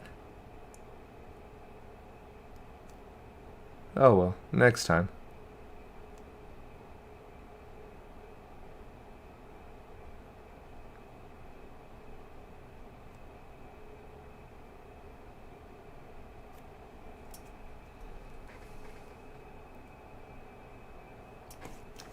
I've got to eliminate this little dirt mark here because it's kind of like now messing up the whole idea of the shadows. So I'm going to grab a little bit of Prepare and Deglazer and just a standard Q-tip. I'm not going to try to add too much on there. See, that's too much. It's too wet there. So I'm going to just kind of waft it a little bit. The reason why I don't want to add too much is because, you know, the color is yellow. When I'm going to pick this up, I'm going to do like a 360 rotation to pick up the dirt here, okay? Again, I don't know where that even came from. Maybe I smudged it, I don't know.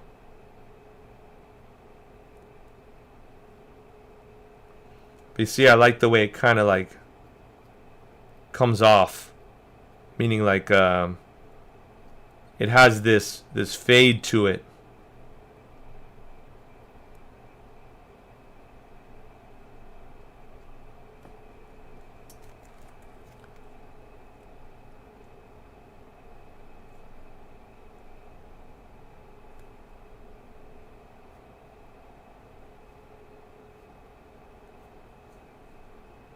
Looks good.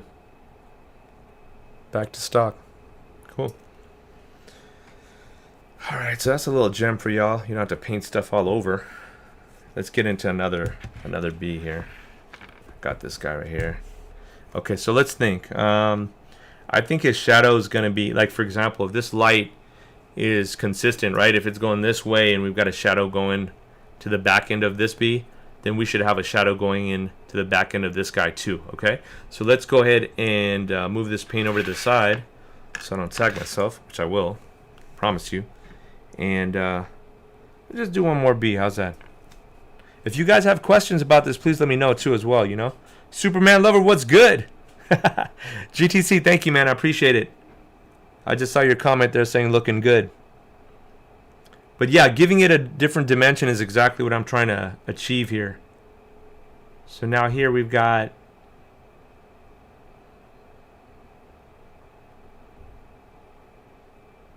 shadow about right here. Make sure you guys could see that.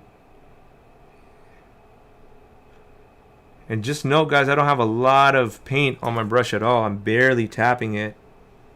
I'm just getting like a bit of the pigment on there. And I'm going to work from the inside. When you work from the inside, that way, like, if you add too much paint on here, then at least it's more on the inside, and that's where the darker shadows will be anyways. See, the shadows, the way it works, usually the darker shadows are closer to the body. So that's our goal, is just to aim kind of close.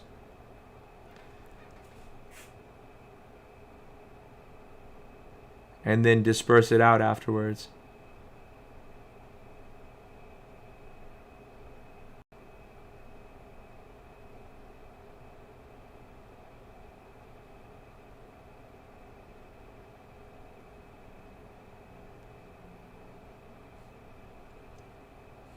As I'm running through, guys, I'm just mimicking the body of the actual bee. And because he's really close to the actual shoe, he's like crawling on it. So the shadow should look very similar to him.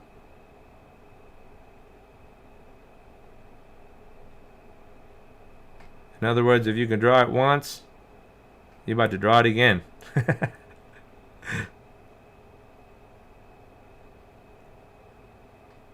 But you got this. You can do this.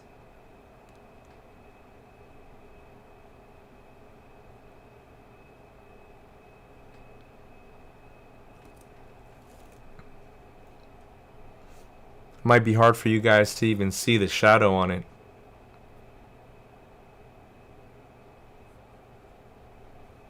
But that's okay. You know, I'm not going to try to overdo it. I just want it to be there as just that typical effect that you would see.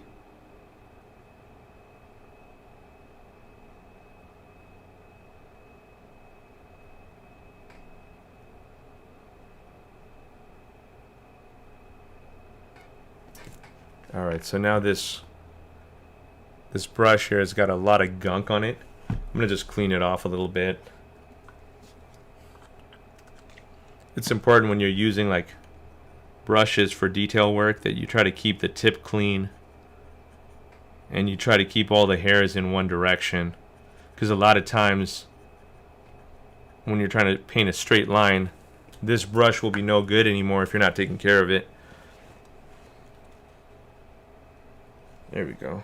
See, so now we're back to new. I always like to kind of give it a little bit of a point.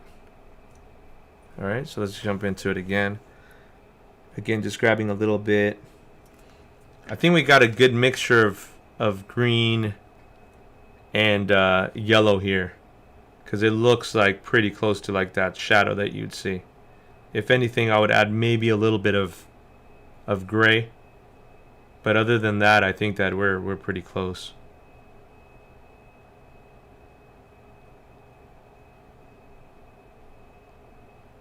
Like this section here on the white, I think I would probably add gray. I should probably not be even working on this with the sole right now. Just probably give that a second shot there.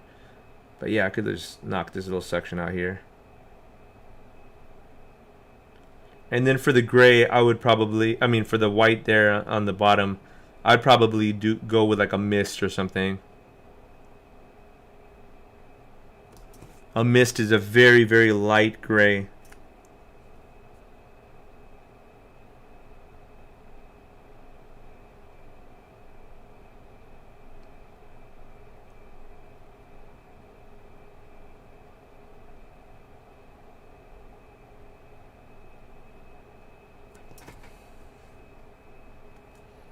These are little things that I think customers will really appreciate, you know? Because it's not easy to figure out, like, oh, well, I gotta now learn how to make shadows today. It's probably not in most people's agenda, right? At least it wasn't in my agenda, that's for sure.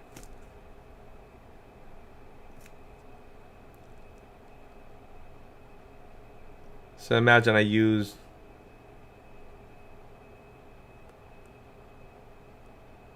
a little bit of olive and a little bit of yellow to make what most people would say use black for a shadow.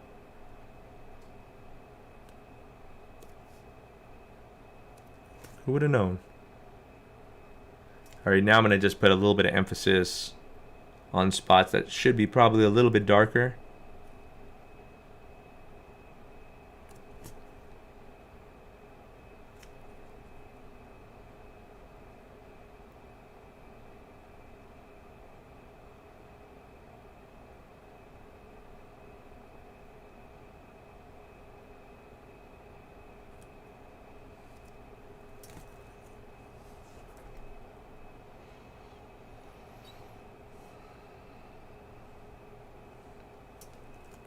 Fernando, yes, what kind of brushes I'm using. This brush here is a Princeton Select Round Petite. And this is a 5-0. This is a 5-0 round.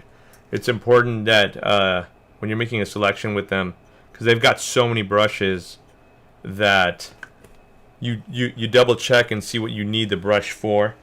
These are great for detailing, man. Really, really good brushes. On the links section, if you click on the title of this actual tutorial, the title will drop down, and there's a link where you can purchase these guys. You can purchase these. There's a link for the Alpha Flex paint as well. So we've got links below, guys, if you guys need any links. Some of the things I still haven't put the links up yet. For example, like this thread. I still got to look for that link because I bought this a long time ago, and I bought it in a pack of like, I think it had like 28 threads or some crazy amount, so it was a lot of colors, which is cool, because if you have future projects, then you can have the thread ready to go. These little prongs here as well. Owen Lee, thank you so much for liking the stream. Appreciate that, homie. These prongs that we used earlier to sew these tongues up with. Where's this tongue at? How we're using these prongs to sew this tongue up. All that stuff right there. If you guys need links, just let me know. Put in the comments, hey, I need a link for that, and I'll look for it for you guys. Alright, so we got 2 bees down. Let's get this guy over here peeking over. Kind of appreciating that art of adding this small little extra. So he's peering over this way, but the light's hidden this way. You like how I'm doing like math over here, trying to figure out where this shadow should be? I think I'm going to keep it pretty consistent, I think. As long as we got shadow on one side or the other, we'll be good.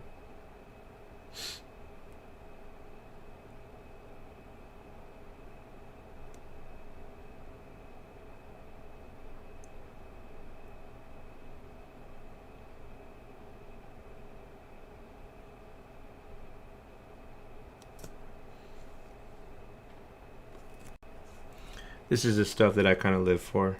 I love detailing stuff out. We went from sewing a tongue, which I hate doing,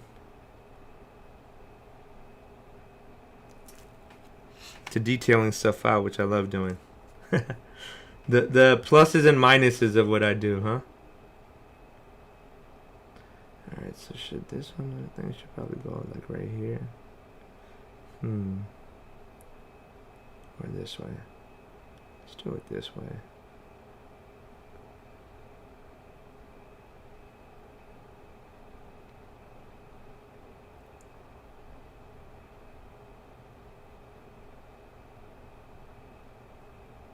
It's crazy how you have to almost mimic the exact same picture that you've already drawn. Cool too though at the same time, right? It's a different concept if you haven't really gotten into shadowing, which I haven't, so for me this is dope. I've done like minor, shadow work here and there, but nothing to the point where I'm trying to get here. We're trying to get them to look that real.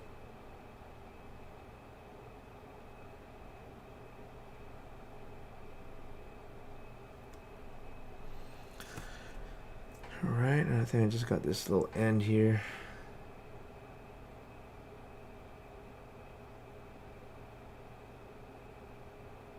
So all the shadows I got kind of fading out. Like they'll be there, but they won't be the exact representation of the figure, It'll be just enough where you could see it. It's underneath him, but it's not like overtaking the actual bee.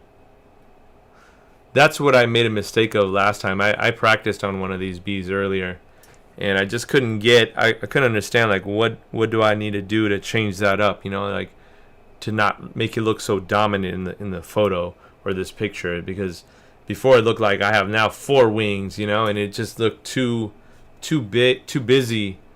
And now I figured out like, okay, cool. There's got to be a way to do this where you can understand how to do it and achieve it. So sometimes difficult. Oh man. Okay, that's all right. Just added a little bit too much there. It's always interesting to jump onto a different project and not really have an understanding of what you're going to do, but you still feel successful at the end.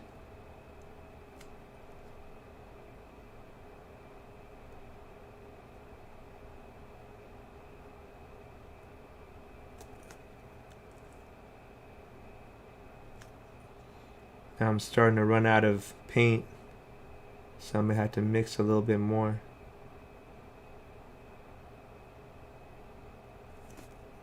If the shadow got a little too dark, I can always mix a little yellow into it, and we can just kind of bring it back.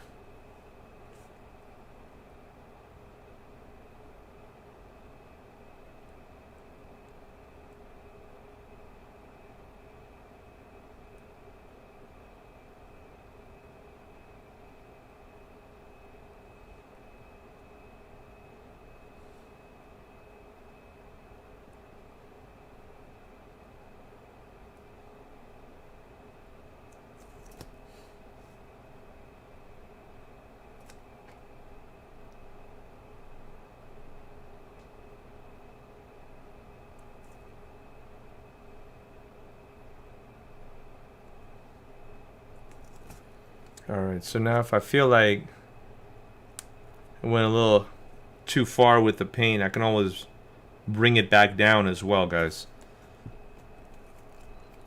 Abdul, what's going on, man? Of course. I got you, dude.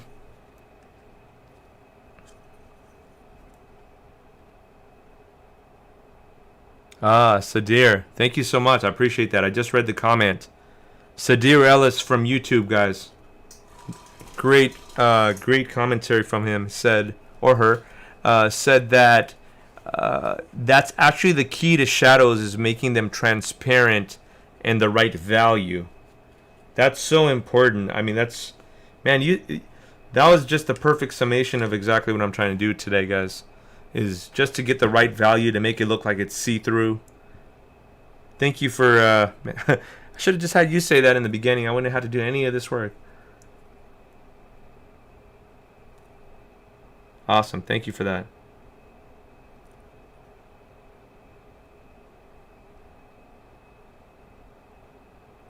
That added a little too much. I could see that now. It's getting a little...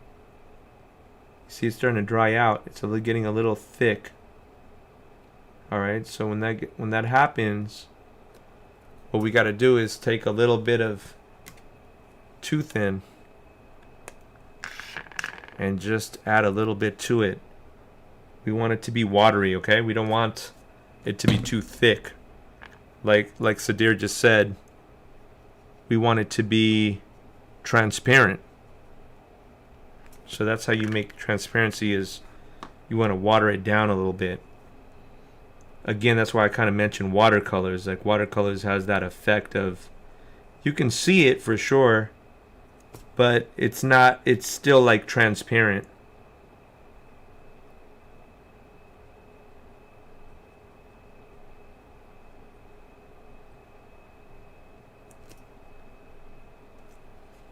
We got so many knowledgeable people on the thread, man. It's nuts. I'm like, how am I here teaching you guys when you guys teach me half the time? No, but I really appreciate y'all, man. That's awesome that you guys are so experienced and have all these tips you can recommend. Wade said something earlier too about the cutting board and stuff. And I got my cutting mat all messed up. So I gotta check that out.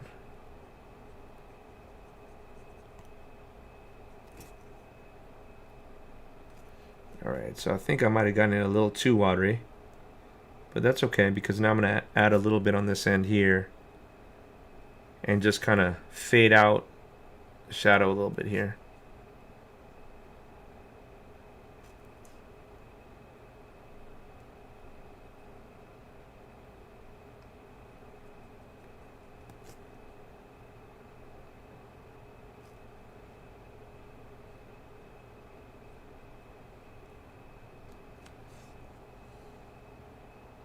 You'll see if you add another layer or two, you can start to make things look a little bit more defined.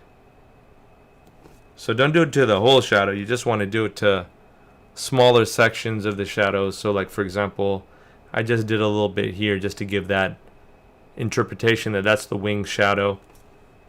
So again, if I need to put a little bit more, if I want to just highlight it a little bit,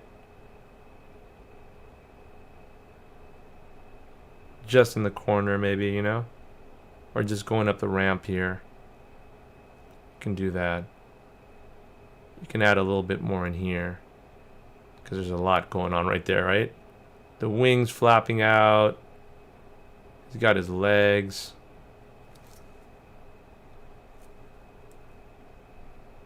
Add just a little bit here, and then we can add for the legs a little bit here.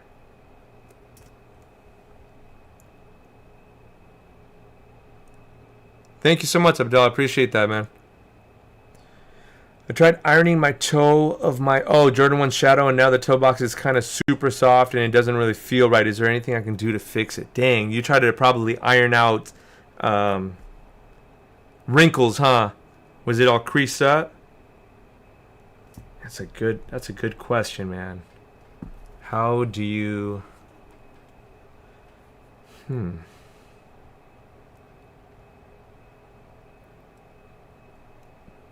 I'm thinking, dude. Let me think about it. So it's soft now, and like, is it super soft? Is it super soft? Like, how are you feeling it? Like when you're wearing it, does it feel weird or what?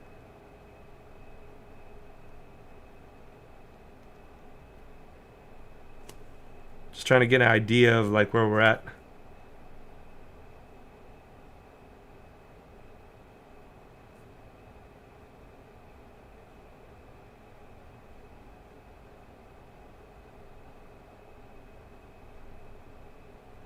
Man, I'm really enjoying this process.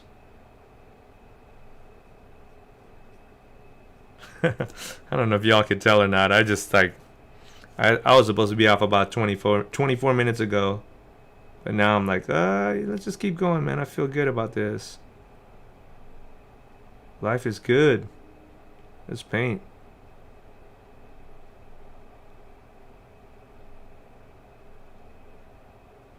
I love the effect that's coming out of the way it's just kind of watered down. Again, if I need to add a little bit more gray, I can, you know, later on. But I want to see how it settles out first. See how, if it looks like it might have a little bit too much of a greenish tone, but you know, I'll be able to tell once it dries out.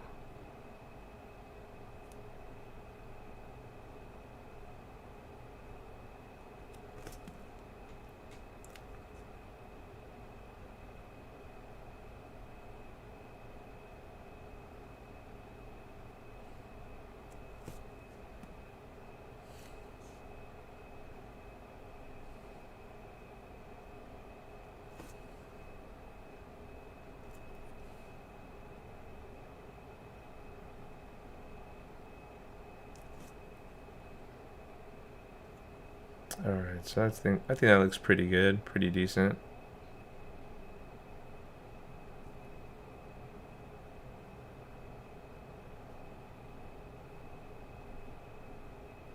And don't forget to add just like little hairs, even on the shadow tips, right?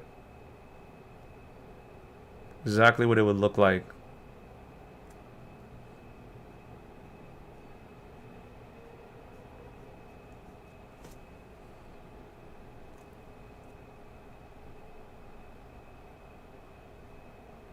Just defining the wing shadow a little bit.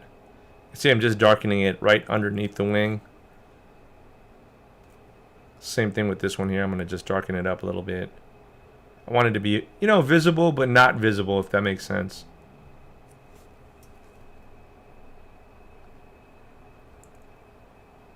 Cool. Let me just check what you guys are talking about here. All right. Oh, neutral. That's a great point, man. Sadir said that's why I recommend the Angelus neutral. It thins it out better than water. Oh, interesting. Water breaks the pigment away from the binder of the paint, while the neutral keeps that integrity of the paint. Okay, well that absolutely makes sense. Sadir, what's your experience in painting? You seem like you're very experienced. Don't ever decrease, GTC Real said. You know, I haven't ironed and uncreased any of my ones, man, to be honest with you, bro. And the reason why is because I feel like this is what you guys are doing is you're stuffing the toe box, which is already like stretching the material. And then when you're ironing it, then it's almost like you're ironing it a little bit more stretched out. You're like stretched out the material already. Then you're like ironing it in place, and it kind of loses that strength that it had prior. And so, you know, it doesn't have a bounce back like how a rubber band would. If you flung a rubber band, it's going to come back to its normal spot. I feel like you might have probably softened up the leather, and now that it's kind of like, man, I don't want to say it's stuck that way, dude, but if anybody has any recommendations for, just make a new shoe. Yeah, you know, but what GTC Reels is saying is if it's wrinkled, then, I mean, you know, it's two different styles, right? People either they love to have that old school creased look, like, you know, and I'm trying to bring this down so I could show y'all. Ooh, hopefully I don't mess that camera up. Old school yellow soles.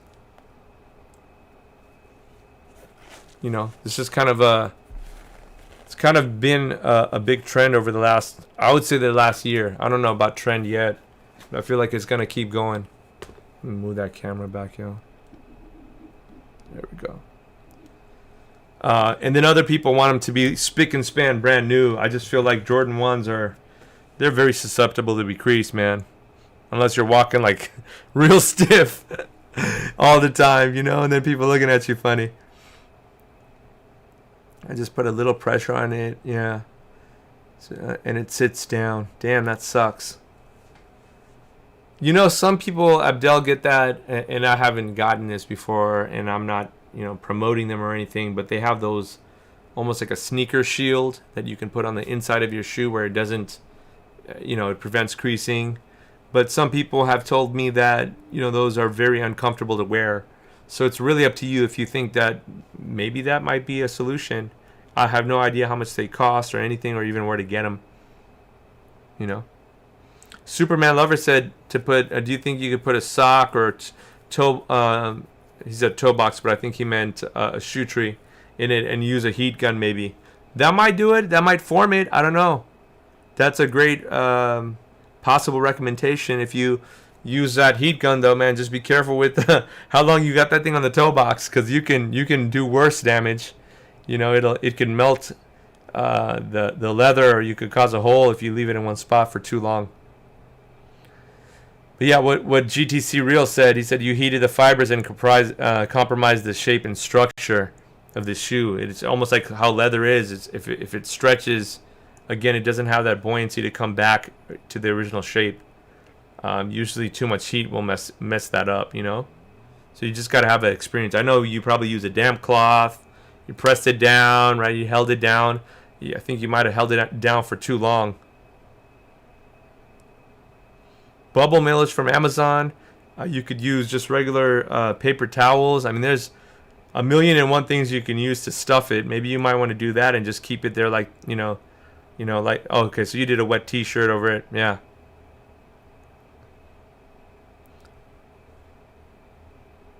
So dear said, I am a fine artist who does customs as well. Real cool, man. Do you have an Instagram, if you don't mind? Actually, everybody, man, throw your Instagrams out, man. I haven't done that for a minute.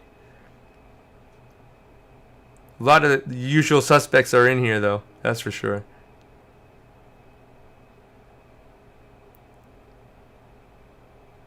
Oh, Sadir, that's awesome, man. I'm glad I could help you out. Especially dye jobs, man. Dye jobs are not easy to do. I honestly, when I did the purple Travis Scotts, I was a little scared, man. I was a little intimidated by it because the suede dye and leather dyes are just not, they can get all over the place. It can be really messy. That's for sure. So, glad I could help. All right, so I think I'm gonna just do another layer and then we'll call it a day today, guys. How long I've been on? 2 hours, man. Usually I try to keep it for about an hour or so for you guys, because I know that a lot of you guys have things to do. But when I have, I got 1,000,001 projects that I got to finish up. So even if I'm not on, I'm still going to be working on this.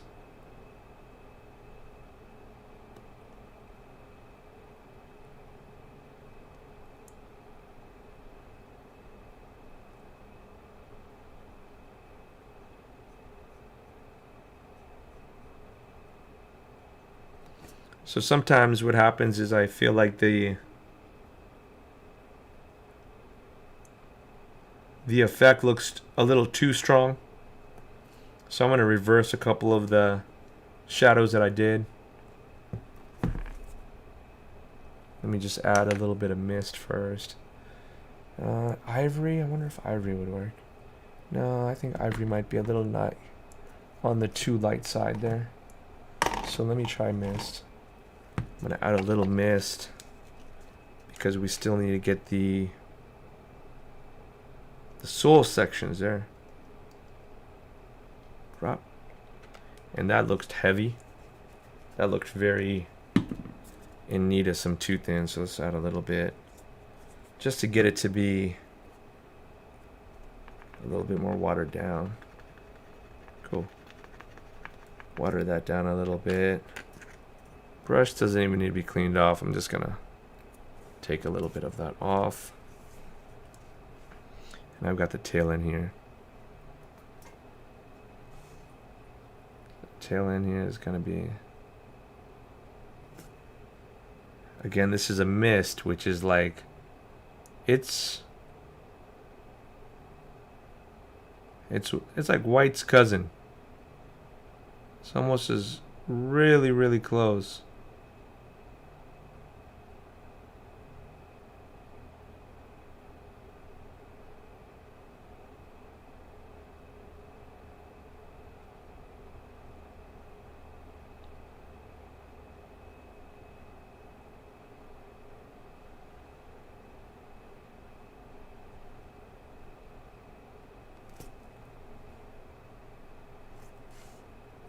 Now just add a little bit on the edge here.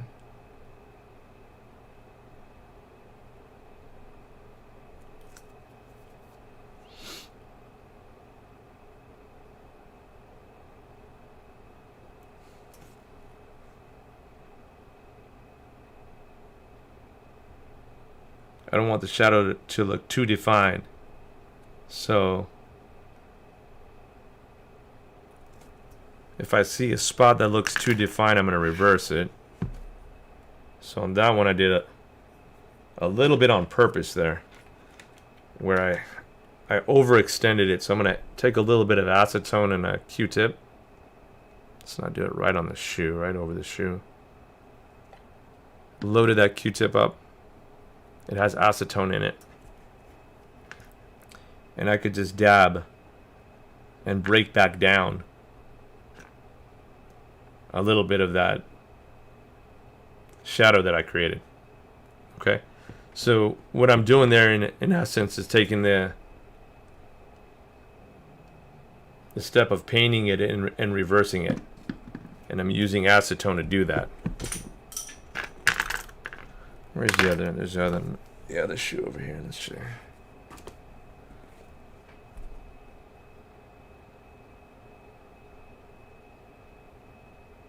I'm blotting it. And what blotting does is it breaks down that paint. Now, it was Dye Lab. Alan, I don't know if you're here. But remember last time you asked me about what happens when you get paint onto your Jordan 1 soles and then you got a stain on there. That's kind of what we're going to do today, like with this mist. We're going to kind of stain it on there.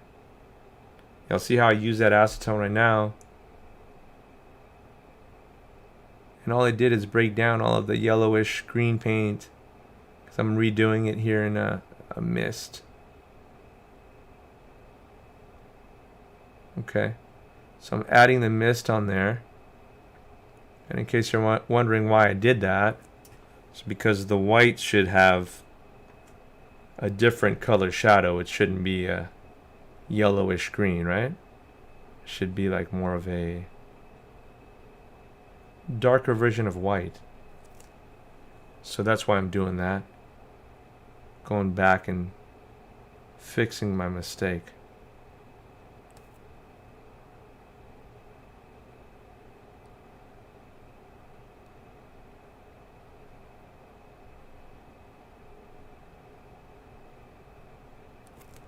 Okay, so now that I'm in there, actually, since we're here, I've got a little bit of yellow, I might as well get this guy in too.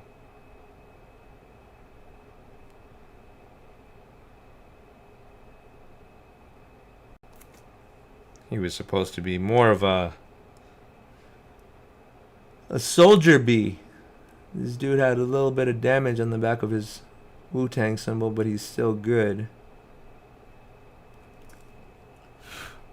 There we go. Alright, now again, if I feel like it's a little too defined of a shadow, I can always just use a little acetone, break it down, and fade it out.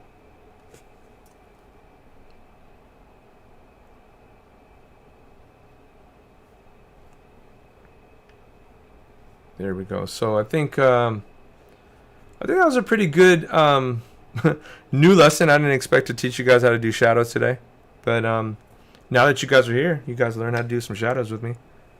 Time, guys, is 7:39. I'll give you guys like 5 minutes. Hopefully, you guys appreciated the tutorial today. I don't think I mentioned it, but you know, obviously we work here voluntarily. So if you guys have a couple of bucks you can throw our way to support the stream, I'd really appreciate it. All of the money that we use has been going to lighting, microphones, better angles, better whatever we can to get the experience excellent for you guys. So I really appreciate you guys putting in. Webb's Custom Kick, shout out to Webbs. He's the top donator at $130. Amazing. Thank you so much, Webbs. Scrawny Johnny in there. My homie Corey King's in there. We got a lot of different people that have put in, so I really appreciate you guys. The Dye Lab, Alan, thank you so much. The top 10 donators are also on the bottom. If you're wondering who are these people that just keep scrolling on the bottom, Sneaky Ricky Customs right here, my guy. Actually, we owe you some sunglasses too, bro, so We're gonna send those sunglasses out to you this week. I'll send them. I'll actually try to send them out tomorrow, man. If you can message me. And again, guys, everybody on the bottom here who supported, I really appreciate it. Anybody who's watched the stream, I appreciate you guys. Again, today we're on YouTube, we're on Facebook, we're on Twitch, and you guys can catch all of our live streams again if you missed it on youtube.com/feelgoodthreads. All of our social media is up here, patreon.com/feelgoodthreads. I will be teaching you guys how to make bees galore. This is going to be an in-depth tutorial on patreon.com. On patreon.com, we've got some paint to give away. So I don't know where I put that paint, but the here it is. The Alpha Flex paint, guys. We're going to make an announcement this Friday. So get ready to get a winner out for this bundle of Alpha Flex paint. Again, if you guys need any paint, any brushes, all the links are in the description of the title. Just click on the title of this tutorial and it'll drop down. You'll see a bunch of links of all the stuff I use. Airbrushes, paints, regular brushes, and if you guys have questions, I'm always here for y'all. So with that said, 7:42 is the time. I'll give y'all 3 minutes, yo. Give you guys 3 minutes. Superman lover, Patreon fam, what's good, homie? Appreciate you so much too, man. So yeah, if you guys have any questions, man, now's the time to ask me. One thing I'm wondering is on black, do I do a shadow for black? Anybody have any experience with black? I've got black panels and I haven't made any shadows. Sadir, feedback?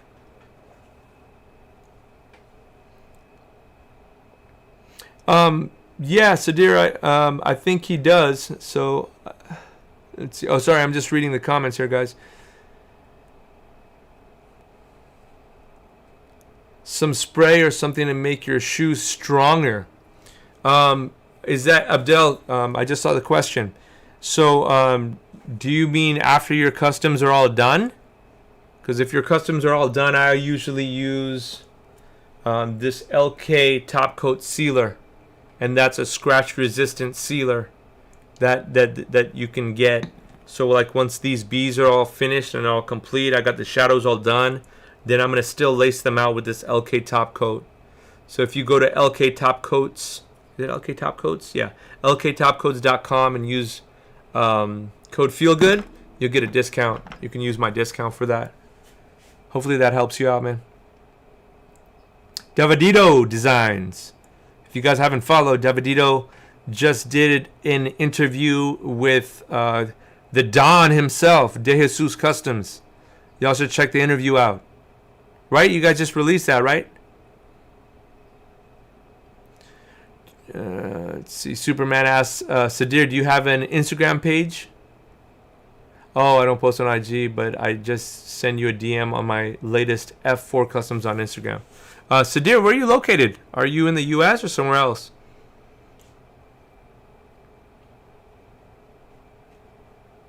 Okay, no suggestions for black. I mean, I think that maybe they, what I was thinking was to do like a lighter, not a lighter black, but almost like a gunmetal gray. So I might just mess around with that offline and see how that comes out. But either way, if you guys follow me on social media, I'll have these guys up on social media for sure. Oh, New Jersey. Okay, cool, man. So it's 10:45 over there. Thanks for watching late, man. It's New Jersey, man. I haven't been in New Jersey. I've been in New York, which is super close. All right, y'all. One last minute, man, before I let you guys go. I gotta grab some dinner, man. I'm hungry. I think a pretty decent job on getting those shadows right.